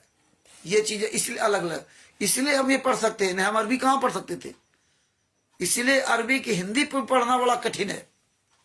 अब इसका अर्थ जो दिया हुआ है, तो इन्होंने वैसे ही अर्थ लिख दिया, जबकि उसमें लिखा है शुरू खुदा का नाम लेकर जो बड़ा मेहरबान निहायत रहम वाला है, हामीम एन सिन कॉफ, खुदा एक गालिब हुआ दाना, इसी तरह तुम्हारी तरह मजमून और साफ दलीलें भेजता है, जिस तरह तुम से पहले लोगों की तरह भेजता था। तो ये एन सिन काफ, ये बताते ओम तत्सत मंत्र है, ओम तत्सत मंत्र है। तो इसके बारे में आगे और आपको सुनाता हूं क्या लिखा, जिससे आप और समझ सकते हैं। खुदा एक गालिब दाना, ये तो आपको सुनाया, जिस तरह तुमसे पहले लोगों की तरह बाय भेजता है, इसमें ओम तत्सत मंत्र भी है, बाय भेजता रहा, जो कुछ आसमानों में और जो कुछ जमीन में है वो सब उसी का है, हाँ, उस परमात्मा का। लेकिन इन्होंने ऐन सेब का आपको स्पष्ट नहीं किया, और वह बुलंद मर्तबा और अजीम है, करीब है।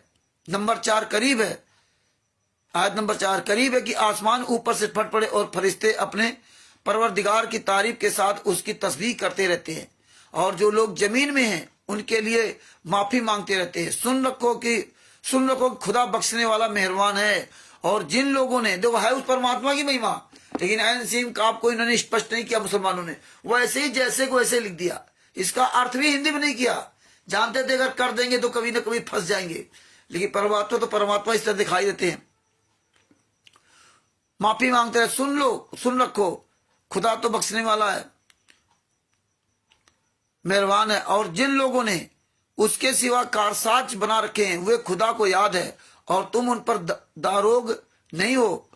और उसी तरह तुम्हारे पास अरबी कुरान भेजा है, उसी ताकि तुम बड़े गांव यानी मक्के के रहने वालों को और जो लोग उसके इर्द गिर्द रहते हैं उनको रास्ता दिखाए। हम मक्का मदीना में जाकर के सब माथा फोड़ रहे हैं, वो कम से कम कुरान शरीफ को पढ़े और समझें, वहां जाने से कोई लाभ नहीं। जैसे हमारे यहाँ देखो कि जा रहे हैं वहां सतलोक आश्रम धराना लियो, फलाने ने ढिमका दो, वहां जाने से तुम्हें कोई लाभ नहीं है। साकार की पूजा करो, फोटो की पूजा करने लगे है। हमारा तो गुरु साकार है ना, साकार आज परमात्मा जेल में यात्रा सह रहा है, और तुमने तो जिंदा गुरु को मुर्दा बना दिया, फोटो की पूजा करने लगे, बुद्ध बना दिया, बुद्ध पूजा है।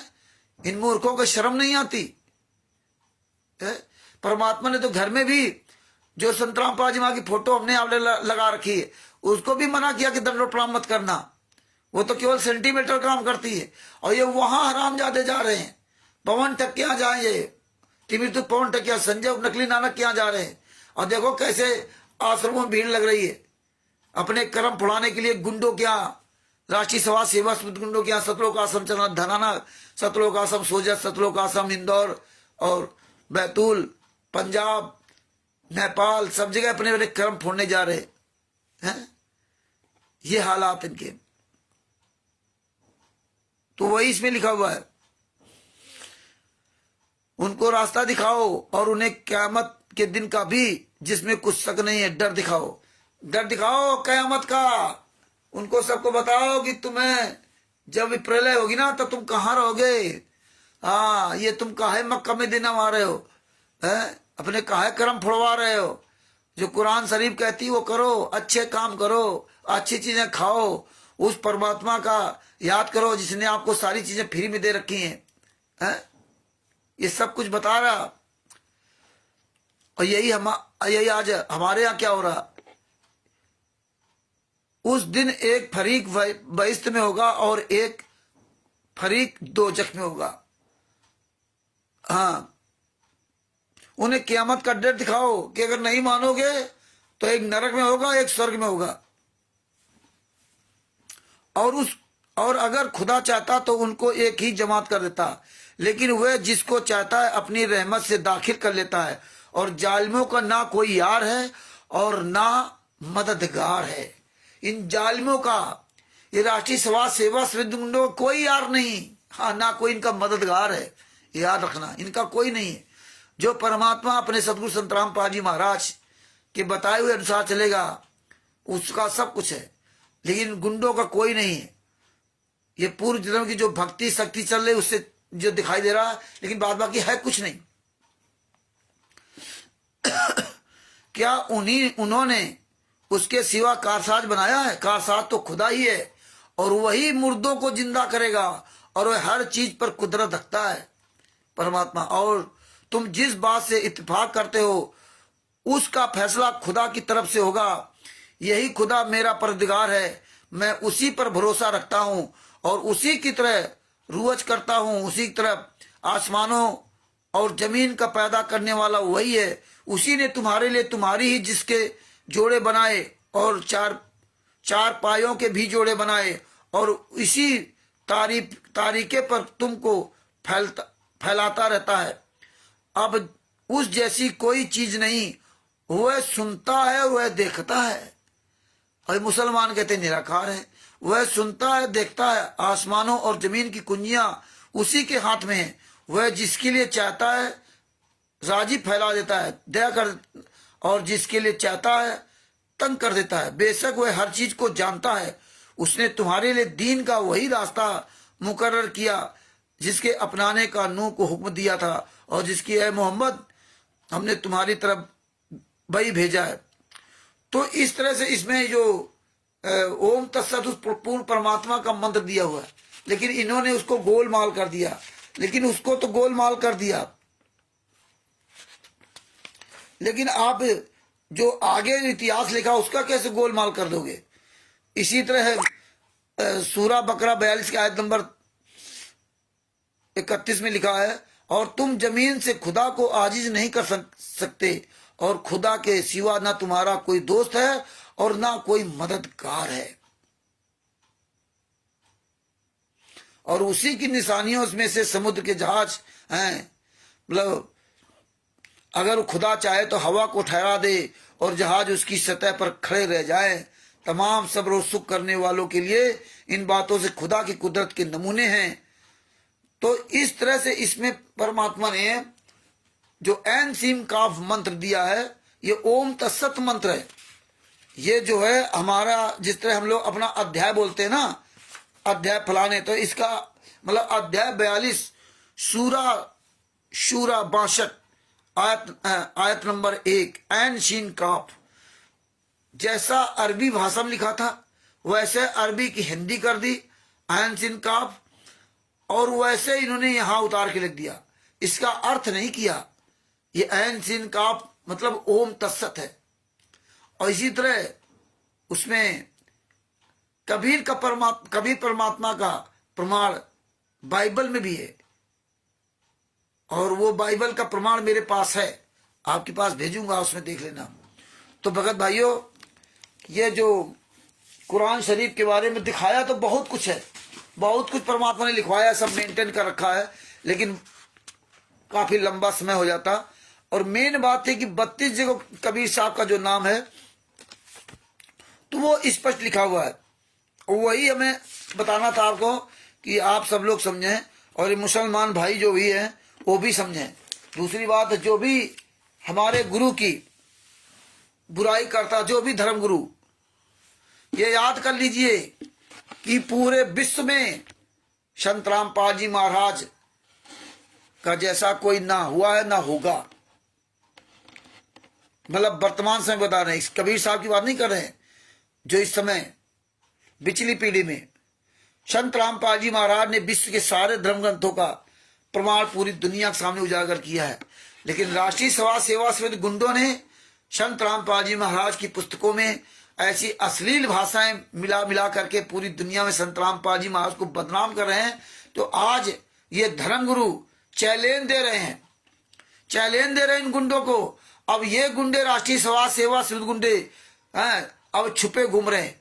अब चोरों की तरफ फर्जी डिबेट दिखाते हैं कि आज इनके साथ डिबेट हुई, आज इनके साथ डिबेट हुई। इनकी औकात नहीं कि कोई एक प्रोग्राम कर सकें। राष्ट्रीय समाज सेवा समिति गुंडो, तुम असली अगर बाप की औलाद हो ना तो एक लाइव डिबेट प्रोग्राम रख लो हरियाणा में। नहीं तुम रख सकते, तुम्हारी औकात नहीं है कि पूरे वर्ल्ड में कहीं भी तुम अपने ही गुरु भाइयों को बुला करके एक लाइव डिबेट कर लो। तुम्हारी औकात नहीं है, क्योंकि तुम जानते हो कि जिस दिन ये प्रोग्राम कर दिया ये संगत तुम्हें जूतों से मारेगी, जूतों से। तो भगत भाइयों, इस तरह परमात्मा ने कुरान शरीफ का दिखाना था, पढ़ाया बहुत कुछ है। जब सामने हो पढ़ोगे तब उसका अलग अर्थ रहेगा कई चीजों का, क्योंकि फिर हम गूगल से उसका अर्थ निकाल लेते हैं। जो शब्द बीच में छूट जाते हैं तो आप गूगल में डालोगे तो उसके अर्थ निकल आते हैं। तो मेन चीज थी जो हमें जानना था कि मतलब जो है ना, ये बलि प्रथा, ये मांस खाना, जानवर काटना कुरान शरीफ में भी नहीं लिखा, किसी भी शास्त्रों में नहीं है। लेकिन सारे धर्म के लोग ये नीच काम कर रहे हैं। सारे धर्म के लोग अपनी पवित्र पुस्तकों के खिलाफ काम कर रहे हैं, सारे धर्म के लोग, चाहे जो भी हो। और यही देखिए अब संत रामपाल जी महाराज का 13वां पंथ के लोग, ये लोग भी सब कुकर्म कर रहे हैं। अपने गुरु के द्वारा जो बोला गया ज्ञान प्रमाण सहित उसको फॉलो नहीं करते, उसको तो बोलचाल की भाषा ला रहे हैं लेकिन फॉलो नहीं करते, सब किनारे कर दिया। टोटल और उल्टा काम करने लगे। जो जगत वाले करते थे उनसे भी नीच काम करने लगे। जो ये भक्ति करने आए थे कि आश्रम बनाने आए थे? ये इतने बड़े बड़े आश्रम बनाए आने आए थे, गुंडाई करने आए थे का? अगर यही करना था तो फिर नरसिंह जी कर लेते। नरसिंह जी क्या जरूरत थी 56 को लुटा देने की? वो भी ऐसे आश्रम बना लेते बढ़िया बढ़िया है। लेकिन वो काम ऐसा नहीं किया। ये पार होने आए थे। तिमिर दूत पवन ठग को देख लो, संजय ठग को देख लो, बढ़िया मौज कर रहे, ऐश कर रहे हैं आपके दान पाठ दशमांश के पैसे से। खुद की मेहनत कमाई तो कमा नहीं सकते ये लोग, तुम्हारी कमाई से खा रहे हैं। और कितने सीना, कैसे मतलब सीना तान के बोल भी रहे हैं। इनको जरा भी शर्म नहीं, जरा सा भी इनके जरा से कह रहे, इनकी आंखों का पानी पूरी तरह पहले ही बढ़ चुका था। और संगत भी वैसे नीच जो इन कमीनों को दान पाठ दशमांश का पैसा देती है। सदियों से हम धक्के खाते रहे और आज भी हमारा तो पहले से भी ज्यादा बुरा हाल हो गया, क्योंकि इस समय हम शिक्षित हैं, इसमें राजतंत्र है। लगभग 625 साल पहले प्रजातंत्र था, नहीं 625 साल पहले राजतंत्र था। वर्तमान समय प्रजातंत्र है, उल्टा बोल गया था, परमात्मा क्षमा करे। तो वर्तमान समय प्रजातंत्र है, फिर भी हमारी ये बोलने की हिम्मत नहीं और हम गलत काम कर रहे हैं, गलत का साथ दे रहे हैं। अगर यही सब काम करने तो जगत भी काम करता था। वोट देना, खून देना, शरीर दान देना, दान पाठ दशमांश, गेहूं दाल चावल भिखारियों को इनको देना है? ये भक्ति है। ये देखिए गली गली पुस्तक लेके घूम रहे हैं। ये भक्ति करने आए थे कि नाटक करने आए थे? तो भगत भाइयों, हमें सबको ऑलराउंडर बनना होगा। हम लोगों को बहुत लंबी लड़ाई लड़नी होगी। बहुत से लोग कहते हैं जमानत कराओ, केस करो, वो करो। बातें कहना बड़ा आसान है, बोलना बड़ा आसान है। आप 100 लोग तैयार नहीं हो पा रहे बोलने के लिए, 100 लोग तैयार नहीं हो पा रहे। अब कोर्ट कचहरी की बात कर देते हैं लोग, क्योंकि जबान है अपनी, इसमें क्या खर्चा है? जो मर्जी आप बोल दो, जो मर्जी आप बोल दो। 100 आदमी आप लोग बोलने वाले तैयार नहीं हो पाए। आज 10 साल हो गए, 10 साल में 100 लोग ऐसे नहीं तैयार हो पाए जो अपने गुरु के बारे में एक एक चीज काफी हद तक जानते होते। 100 आदमी नहीं। और 1.5-2 साल से तो कंटिन्यू कह रहा हूं कि 100 आदमी तैयार हो जाओ। 4 बोलने वाले खड़े होते हैं, फिर 4 गायब हो जाते हैं, फिर दूसरे आएंगे, फिर गायब हो जाएंगे। 4 दिन बाद तो थक जाते हैं कि रामचंद्र तो यही कहता रहता, बोलते रहो बोलते रहो। कब तक बोलते रहे? थक गए। परमात्मा इतने साल से बोलते रहे तो नहीं थके। और आज बोलने के वजह से आप सब लोग सच्चाई जान करके आज प्रमाण सब जाने, और आज आपका गुरु जेल में है केवल आप लोगों को बोलने के लिए चक्कर में। और परमात्मा से हम भी 2016 से कंटिन्यू बोल रहे हैं, तो हमने तो सब कुछ देखा है कि संत रामपाल जी महाराज का शिष्य कितना धोखेबाज है, जो अपने गुरु को धोखा दे रहा तो दूसरे क्या धोखा दे सकता। अरे जब तुम बोलना नहीं चाहते, आप लोगों को अपने गुरु के लिए बोलने में शर्म आती है। बहुत से लोग कहते हैं हमें तो बोलना ही नहीं आता है, और हमारे में कंप्लेन जरूर करेंगे। रामचंद्र हमें बताएंगे कि रामचंद्र को बोलना नहीं आता है। रामचंद्र तो कुत्ता गया सुर बोलता है, रामचंद्र तो जूते चलाता है। अरे ये तुम्हें अकल है हमारे बारे में जानने के लिए कि रामचंद्र के ये कमियां हैं, लेकिन संत रामपाल जी महाराज के बारे में जानने के लिए तुम्हारे पास अकल नहीं है कि हमारे गुरु को 32 से 40 दिन तक रिमांड में रखा गया।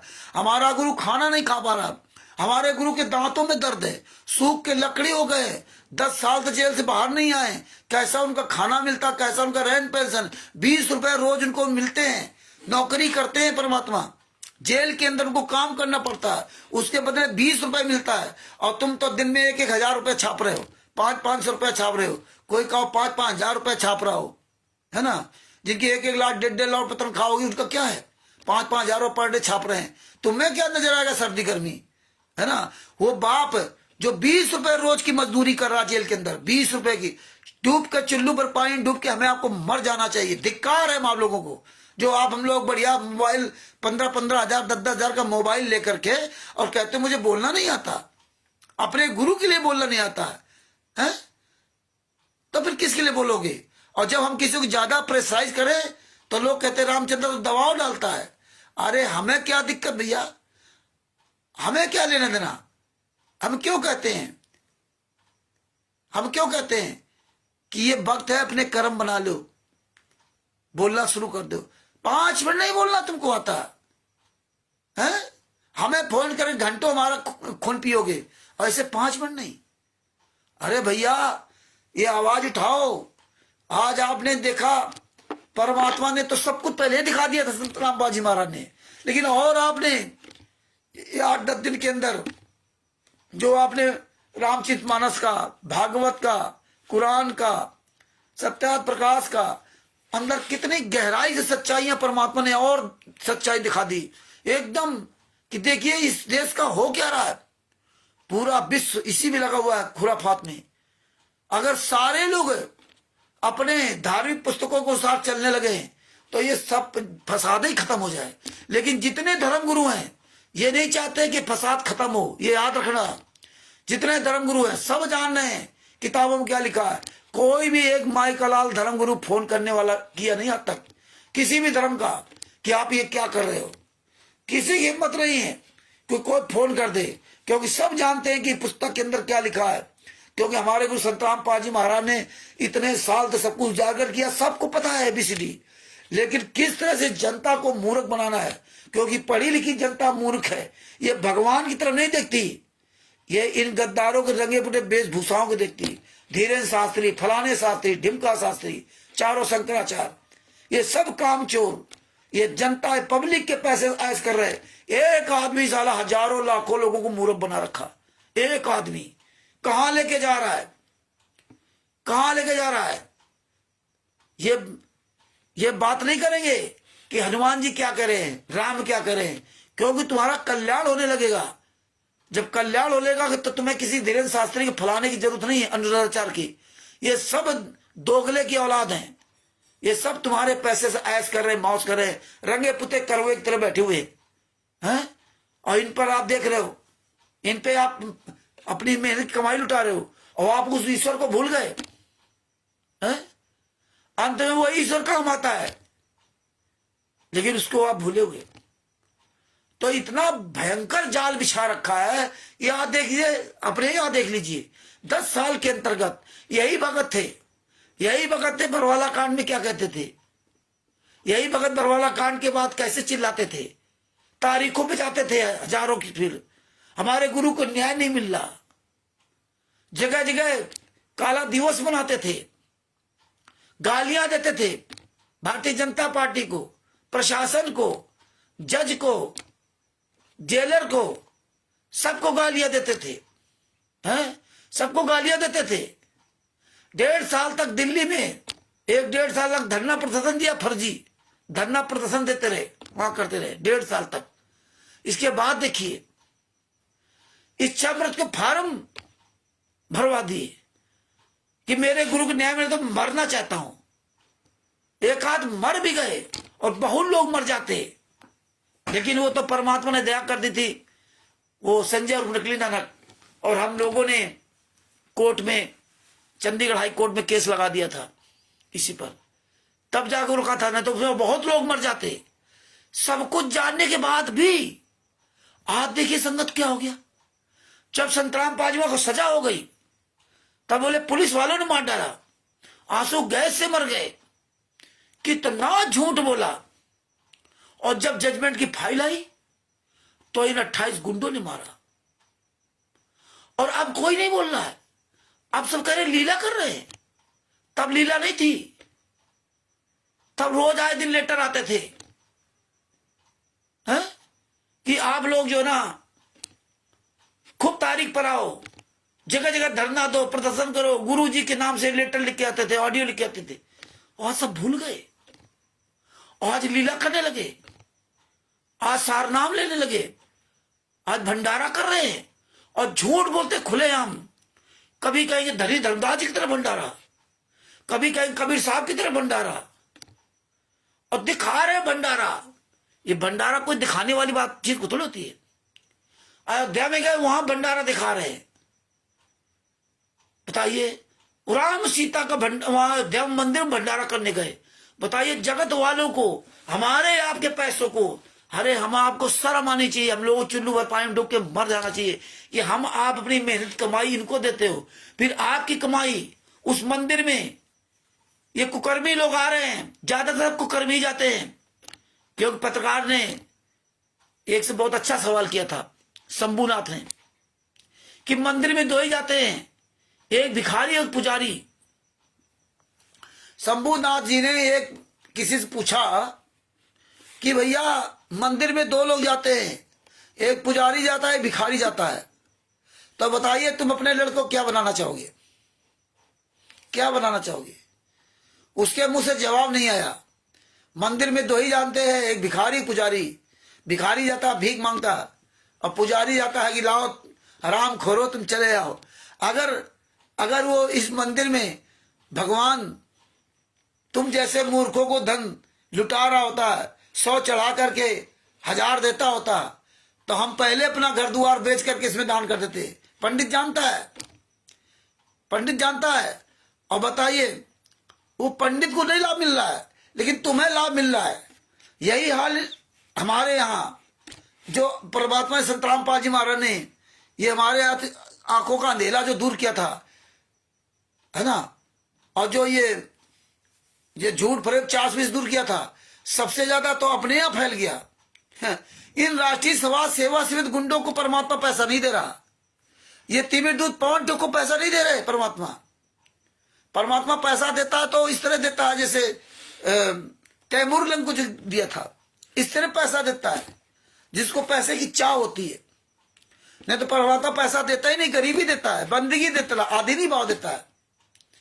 परमेश्वर ने ठोक ठोक के हमें बताया, कई बार समझाया कि हम अपने बच्चों को पैसा नहीं देते, पैसा नहीं देते, और इनके पास पैसा जा रहा था कि अगर परमात्मा को बड़ी दया है, दान पाठ दशमांश का पैसा इनके पास जा रहा, बताइए, और इनको कोई लाभ नहीं मिल रहा है। तिमिर दूत पवन तक चोर की तरह छुपा घूम रहा है। और परमात्मा के हम भी एक है, जो हम पंजाब तक अकेले गए, 6-7 साल तक केस लगा, जूता भी चला रहा हूं और जब के चैलेंज भी दे रहा हूं। जब तिमिर दूत पवन तक चोर की तरह साला घुस गया, कहां साला घुसा है, बाहर निकलने की हिम्मत नहीं। और दान पाठ दशमांश का पैसा खा खा करके कितना मोटा, घड़ी भी बांधने लगा। घड़ी खाने को नहीं था इसके यहाँ, तो घड़ी बांध रहा है। देखिए सूख के चिमिर की था, तो आज दान पाठ दशमांश के पैसे से कैसे मौज कर रहा है। ये कितनी नालायक संगत है, ये तत्वदर्शी संत की संगत है। जब तत्वदर्शी संत की संगत की हालात है तो आप जगत के किसको क्या समझाओगे? पूरी दुनिया कैसी निकम्मी हो गई है, इनको चाहे जितना दिखाओ इनके फल ले नहीं पड़ रहा है। ये काल ब्रह्म का इतना प्रकोप है। जिस दिन सारे लोग अपने धर्म शास्त्र को साथ चलने लगेंगे भगत जी, तब उस दिन अपने आप ही लड़ाई झगड़े मिट जाएंगे। लेकिन ये काल ब्रह्म अपना तो काम करेगा। ये काल के दूत है।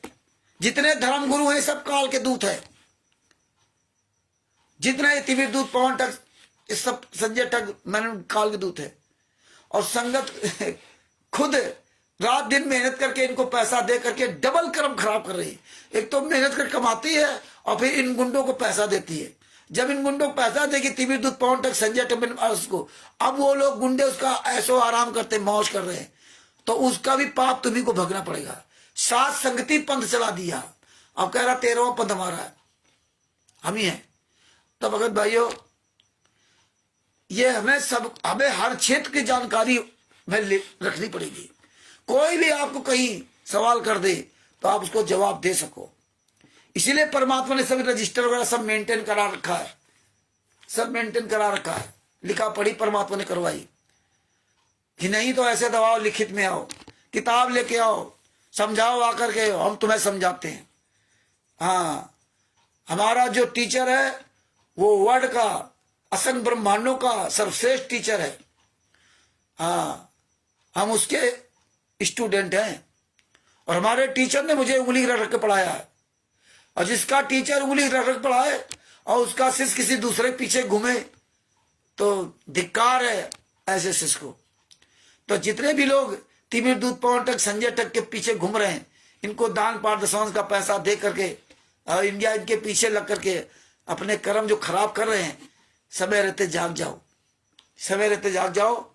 और हम आप सबको इसी तरह से ना लाइव वीडियो बनाकर पूरी दुनिया को दिखाना, बताना है कि कोई भी विश्व का धर्म गुरु और राष्ट्रीय सभा सेवा सद गुंडा, पवन टक, संजय टक, किसी माई के लाल की औकात नहीं है जो हम आंदोलनकारियों का सामना कर जाए। होश से बात करना। जितने भी धर्म गुरु हैं, हमारे गुरु जी के प्रति किसी भी तरह का इलीगल आप शब्दों का प्रयोग नहीं कर सकते। परमात्मा ने हमको इस तरह से नहीं बनाया है कि हम जवाब न दे सकें। हाँ, इसलिए परमात्मा ने मुझे उंगली रख रख के पढ़ाया है। हम वो कायर नहीं हैं कि हम हराम का खाने वाले। जितने आंदोलनकारी हैं सब अपनी मेहनत की कमाई खाते हैं, मेहनत की, किसी का भी 1 रुपया नहीं खाते। इसलिए सीना तान करके डंक के चोट पर चैलेंज देते हैं, याद रख लेना मेरा गुरु जेल में है तो क्या हुआ, जेल में तो क्या हुआ। गुरु ने इसीलिए अपने शिष्यों को तैयार किया। सतगुरु जात भिरंग है, गुरु कर ले आप समान। सतगुरु जात भिरंग है, गुरु कर ले आप समान। ये समझ लो। हमारे सतगुरुदेव जी महाराज, संत रामपाल जी महाराज के गुरु जी, यानी हमारे दादा गुरु जी संत रामपाल जी महाराज को आशीर्वाद दिया था कि तू चिंता न कर, मैं हमेशा तेरे साथ रहूंगा। और मेरे गुरु ने क्या कहा था, संत रामपाल जी महाराज ने क्या बताया, तेरे करावे साइया मन में ले उठाए, दादू सिरधर जीव के आप बगल हो जाए। करे करावे साइया मन में ले उठाए और दादू सिरधर जीव के आप बगल हो जाए। कैसे? जैसे कि सुदर्शन सूर्य महाराज जी के पास जब भीम गया था, क्या धमकी दिया, क्या किया, और सुदर्शन सूर्य महाराज जी कुटिया छोड़ दिया कि फिर आएंगे बकवाद करेंगे आगे, सब क्या फायदा यहां से। वहां से कुटिया छोड़ दिया। परमात्मा स्वयं वहां जाकर के सुदर्शन सूर्य महाराज का रूप धारण करके बैठ गए स्वयं, और स्वयं परमात्मा आ गए। सुदर्शन महाराज को भेज दिया बाहर, जाओ तुम घूमिए आप कुछ दिन के लिए, और स्वयं वहां बैठ गए। तो याद रखना कि जिस समय परमात्मा ये सबूतों को बुलवाते हैं ना, उस समय ये रामचंद्र नहीं बोलता, उस समय ये आंदोलनकारी नहीं बोलते, उसमें स्वयं संत रामपाल जी महाराज किसी त्रिभुवन दास का रूप लेकर के, किसी कमलदेव चौपाल का रूप लेकर के, कृष्णा दासी का रूप बना करके, ओम प्रकाश जी का रूप बना करके, अजय जी का रूप बना करके, शशभूषण जी का रूप बना करके, सुदामा जी का रूप बना करके, अरविंद जी का रूप बना करके, किसी का भी, जितने आंदोलनकारी हमारे भाई बहन हैं, भेषराज जी नेपाल के, उनका रूप बना करके, किसी भी रूप में परमात्मा वहां खड़ा होता है। ये याद रखना, जो सच बोल रहा है, सीना तान के बोल रहा है, ये समझ लीजिए वो परमात्मा बोल रहा है।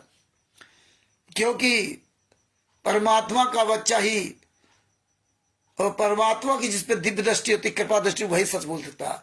अरे सदना जी के दोनों हाथ काट दिए गए थे, एक आंसू नहीं आया, और मस्ती से जा रहा था, मरा भी नहीं। जयदेव जी के दोनों हाथ काट के कुएं में डाल दिए, नहीं मरा। अरे मीरा जी को जहर का प्याला दिया गया, वो हंसते हंसते पी गई, नहीं मरी। तो ये परमेश्वर उस व्यक्ति के साथ हमेशा रहता है जो हमेशा सच बोलता है। सांच बराबर तप नहीं, झूठ बराबर पाप, और जाके हृदय सांच है, ताके हृदय संत रामपाल जी महाराज। आप जो सच बोलता है उसके दिल में परमात्मा रहते हैं। बात बाकी सब कहते हैं कि हमारे अंदर परमात्मा, हमारे अंदर परमात्मा। अरे तुम्हारे अंदर मालूम है, हमें पता है कि तुम्हारे अंदर परमात्मा बैठे, तुम्हारे अंदर काल ब्रह्म भी बैठा, तुम्हारे अंदर ब्रह्मा विष्णु महेश बैठे, तुम्हारे अंदर सदगुरु भी बैठा है, सबका स्थान है। और जब सबका स्थान, तुम्हें डरते क्यों? बहुत से लोग कायरपन क्या कहते, अरे भैया इनके बारे में कौन बोले, ये आकर के चढ़ाई कर देंगे, मारेंगे, पीटेंगे, झगड़ा करेंगे। तो तुम्हारे परमात्मा है कहां? तुम तो पहले डर गए।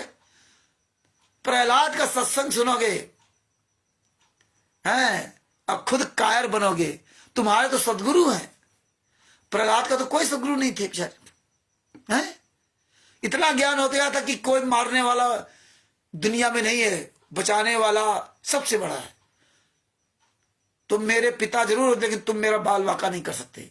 अब मुझे भरोसा हो गया, और हमें तो परमात्मा ने पूरी तरह भरोसा दिलाया, ज्ञान सुनाया, सब कुछ दिया। हम डर रहे हैं।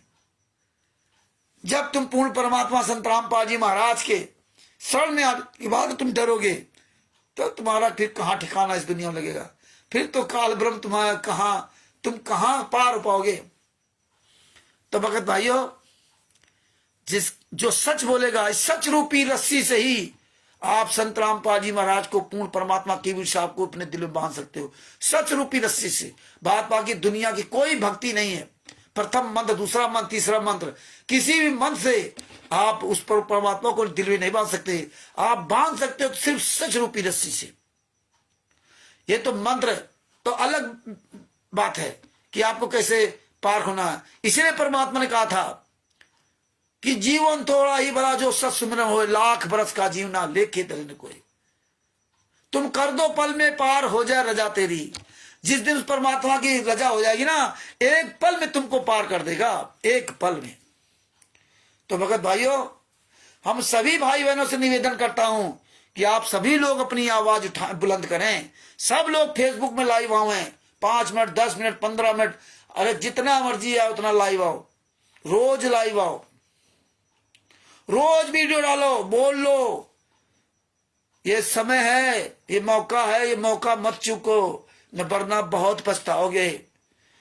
आपका गुरु यात्रा सह रहा है, ये समझ लो। भगत भाइयों, सब लोग आवाज अपनी बुलंद करो। अभी कुछ दिन के लिए भूल जाओ कोर्ट कचहरी। ये जबान से बार बार मत कहा करो कि कोर्ट कचहरी जाओ, ये कर लो, वो कर लो। अभी आप सब तैयार नहीं हुए, कोर्ट कचहरी ऐसे चले जाओगे ना, है पैसा लगता है, रुपया लगता है। किसके पास पैसा है? हम किससे पैसा मांगे हैं? ऐसे हो जाएगी कोर्ट कचहरी, गवाही सबूत देना पड़ेगा, सब कुछ होता है। ऐसे कहने को थोड़ी जो है। ये सब कार्यक्रम हमने चालू किए थे। अभी कह देते आपने अपने नामदान संचालक खिलाफ कार्रवाई करो, नहीं करोगे, नहीं करोगे। और ये सब हम लोग कर चुके हैं। जो वकील ने मांगा था कि भाई अब हम कैसे वहां कोर्ट में जाएं, आप अपने नामदान सेंटरों के खिलाफ कार्रवाई करो, थाना में FIR लिखाओ, उसकी सारी रिपोर्ट दो, इसके बाद कुछ होगा। करो सब लोग, नहीं करोगे आप लोग। आप लोग अपने क्षेत्र के थाने के क्षेत्र में नामदान संचालक खिलाफ आप कार्रवाई नहीं कर सकते। आप पुस्तक बेचने वाला खिलाफ कार्रवाई नहीं कर सकते। और हमको कहते हो हरियाणा चले जाओ रामचंद्र जी, जमानत कराओ गुरु जी की। तुम ही जमानत करा सकते हो, तुम ही सब कर सकते हो। अरे तुम भी तो इंसान हो, बातों से काम नहीं चलेगा। आजादी जो ना कोर्ट कचहरी जाने से नहीं मिली थी। आजादी कोर्ट कचहरी जाने से नहीं मिली थी है। और यही अगर कोर्ट कचहरी होता ना तो अरविंद केजरीवाल आम आदमी पार्टी के नेता 1.5-2 साल जेलों में मतलब रहे। भूल गए? 1.5-2 साल, समझे? हाँ, कोई गुनाह नहीं, कोई सबूत नहीं, कोई कुछ नहीं, बिना सबूत के 1.5-2 साल जेल में रहे। अभी बड़े मुश्किल में कोर्ट ने जमानत दी है, सुप्रीम कोर्ट ने, कि भाई 2 साल थे आपने इनको जेल में डाल रखा, इनके खिलाफ एक भी कोई सबूत आप पेश नहीं कर रहे हैं। अभी कई नेता जेलों में बंद हैं। तो ये कोर्ट कचहरी से काम नहीं चलेगा। आवाज बुलंद कीजिए, पूरी दुनिया जागो, अब जगाओ। आप लोग 100 आदमी तो तैयार हो। जिस दिन 100 आदमी तैयार हो जाएंगे ना, उस दिन कोई भी नामदान संचालक, कोई भी क्वाडिटर, कोई साला सतलोक आश्रम संचालक सतलोक आश्रम में संत रामपाल जी महाराज की फोटो नहीं लगा सकता, उसकी औकात नहीं है। लेकिन 100 आदमी तैयार तो हो। वो आप तैयार नहीं होना चाहते, वो आप बोलना नहीं चाहते, वो आप ये सबूत निकालना नहीं चाहते, आप फाइलें नहीं निकालना चाहते, कुछ करना नहीं चाहते। करोगे, बोलोगे, तब सब कुछ होगा। ये राष्ट्रीय समाज सेवा समिति गुंडे क्या पूरे भारत में FIR करा कर किया? यही झूठ बोल बोल करके सब कब्जा किया है। आपको सच बोलना पड़ेगा। संत रामपाल जी महाराज ने पूरे विश्व में सारे धर्मगुरु से लड़ने के लिए कितने साल तक संघर्ष किया, कितनी यात्राएं सही। एक दिन में सब कुछ थोड़ा कुछ होता। तो भगत भाइयों, पहले तो सारे केसों के जजमेंट की फाइलें सब समझो, पढ़ो, है तैयारी बनाओ कि या हम करो या मरो का नारा जो है हमें बुलंद करना। करो या मरो मतलब हम नहीं, हमारा कोई मरने वाला मार्ग नहीं है, लेकिन करो या मरो मतलब अब कुछ करना है। ये ठान लो कि हमें उस 100 आदमियों की गिनती में अपनी भी गिनती करनी है, मतलब उस गिनती में हमें शामिल होना है। तो आप 100 आदमी तैयार हो, बोलने वाले धड़ाधड़।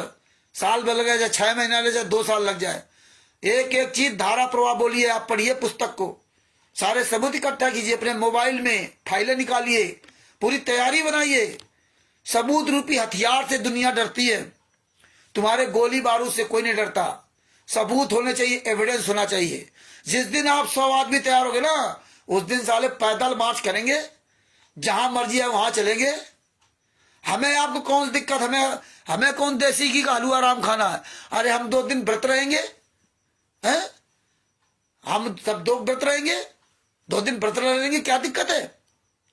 तो भगत भाइयों, पहले तैयारी बनाओ। फुटबॉल की तरह एकदम उछलने मत लगो, हैं? 2 दिन बोला नहीं, बस कुछ करते नहीं, कुछ करते नहीं, पता कुछ नहीं है। और तुम ही सबसे पहले पूंछ दबा के भागोगे। 2016 से 2024 तक आप लोगों को बहुत अच्छी तरह से दास ने पढ़ा समझा है।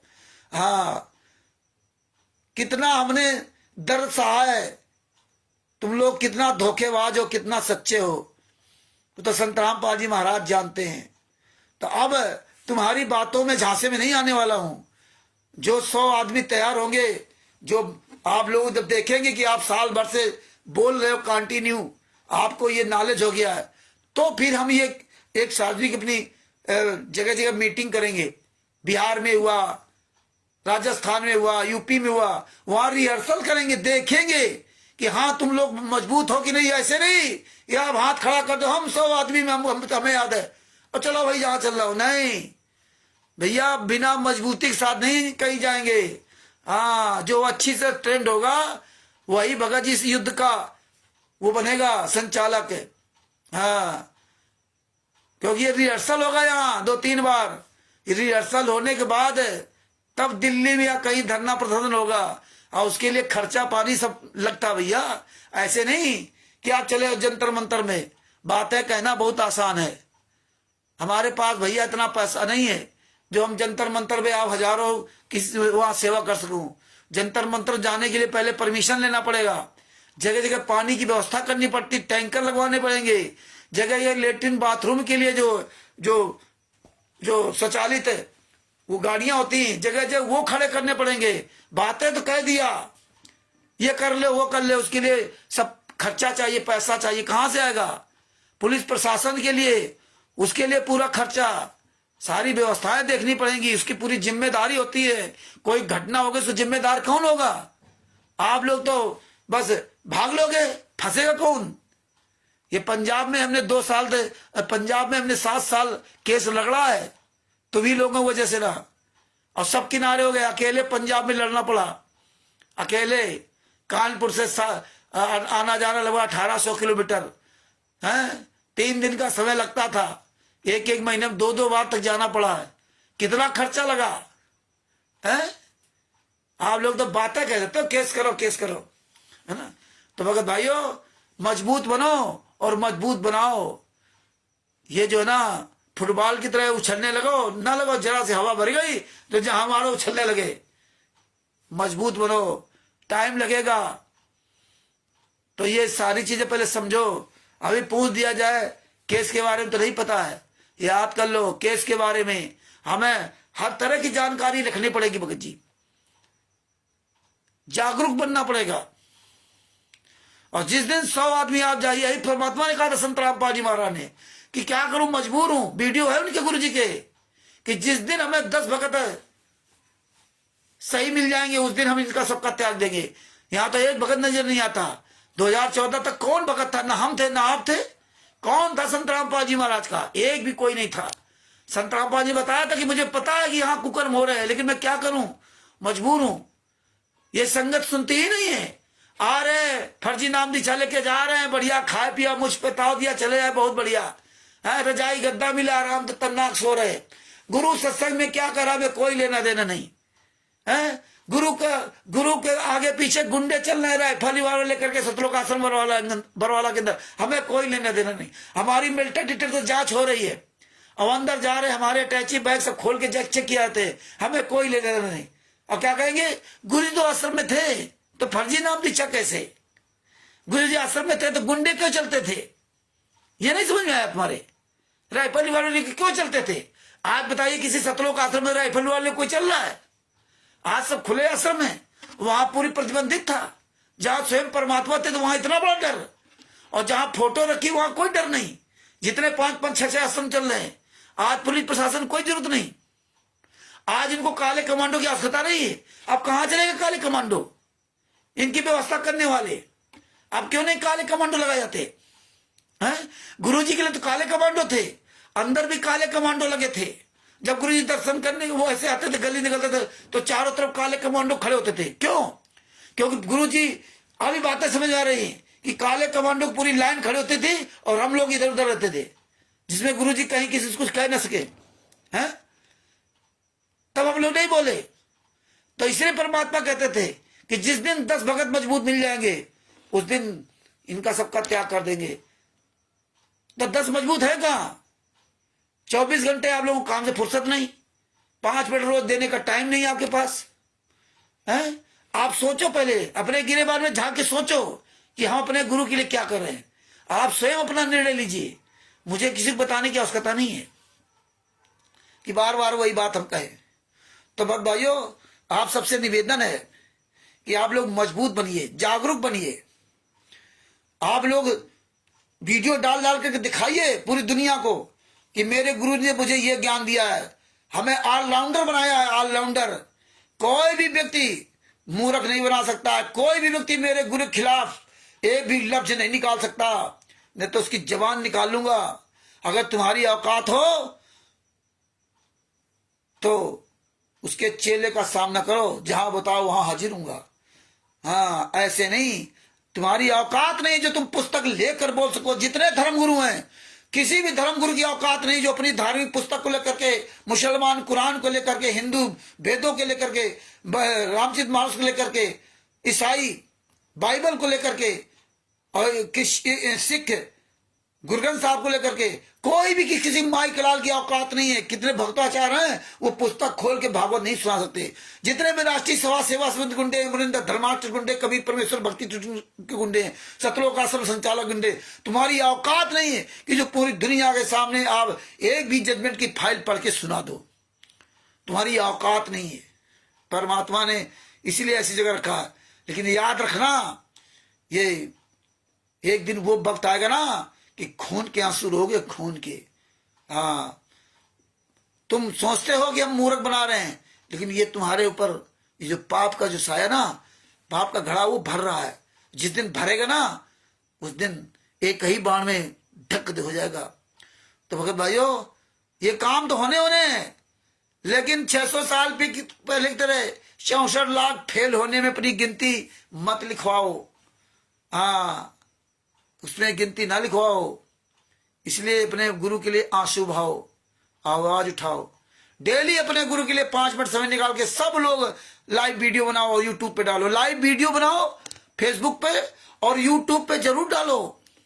अपना यूट्यूब चैनल बनाओ, फेसबुक पे लाइव आओ और फिर यही वीडियो निकाल करके यूट्यूब पे डालो कि यूट्यूब पे आपका सर्कल में घूमेगा। ये ना सोचो कि हमारे सब्सक्राइबर कम है, हमारा ये बढ़ नहीं रहा, कोई मतलब नहीं। आपका उस ग्रुप में आएगा। जब कोई यूट्यूब चालू करेगा, खोलेगा, तो उसमें तुम्हारे वीडियो चलेंगे। और नाम जब दे दोगे तो कोई आदमी उस नाम को सर्च करेगा, डालेगा, तो सर्च करके वो वीडियो उसको मिल सकता है। संत रामपाल जी महाराज का नाम डाल दो या किसी का नाम डालोगे तो हैशटैग करके, तो वो वीडियो उसको मिल सकता है। तो इस तरह से हमें ये काम करना भगत जी। तो भगत भाइयों, ये ज्ञान अमृत सदन का 20वां पुस्तक है। इसमें संत रामपाल जी महाराज के सभी केसों का जजमेंट है। और ये बिहार के सीनियर प्रभु के भूषण जी से आप मंगवा सकते हैं। उनका मोबाइल नंबर है 9931592093। और मुझ रामचंद्र प्रात का मोबाइल नंबर 9140622668। और भी हमारे जितने भाई बहन हैं, परमात्मा की जो प्यारी आत्माएं, आंदोलनकारी भाई बहन जो पुस्तक दिखा रहे हैं, आप उनसे पुस्तक प्राप्त कर सकते हैं। हालांकि ज्यादातर भक्तों के पास किसी के पास 10 पुस्तक, 20 पुस्तक, किसी 50 पुस्तक, इस तरह सब भक्तों के पास पहुंच गई हैं और पहुंच रही हैं। नेपाल में भी पुस्तक सब पहुंच गई हैं और विदेशों में पुस्तक जा रही है, लेकिन वहां पीडीएफ के द्वारा जा रही है। कोई भी व्यक्ति विदेश में भी है तो ये पीडीएफ 212 पेज की पुस्तक है। आप पीडीएफ निकाल के वहां आप इसको पढ़ सकते हैं और सारे केसों की जजमेंट के बारे में जान सकते हैं। तो सभी भाई बहनों से मेरा पुनः निवेदन है कि आप सब लोग अपनी अपनी आवाज उठाएं और पूरी दुनिया को बताएं।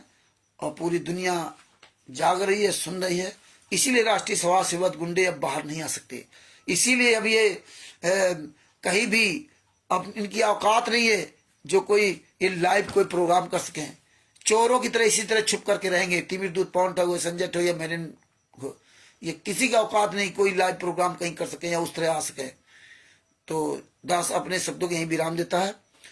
और जितने भी भाई बहन जुड़े हुए हैं सबको कानपुर से रामचंद्र दास को साहेब जय हो। बंदी छोड़ की बंदी छोड़ सतगुरु संत रामपाल जी महाराज की जय हो।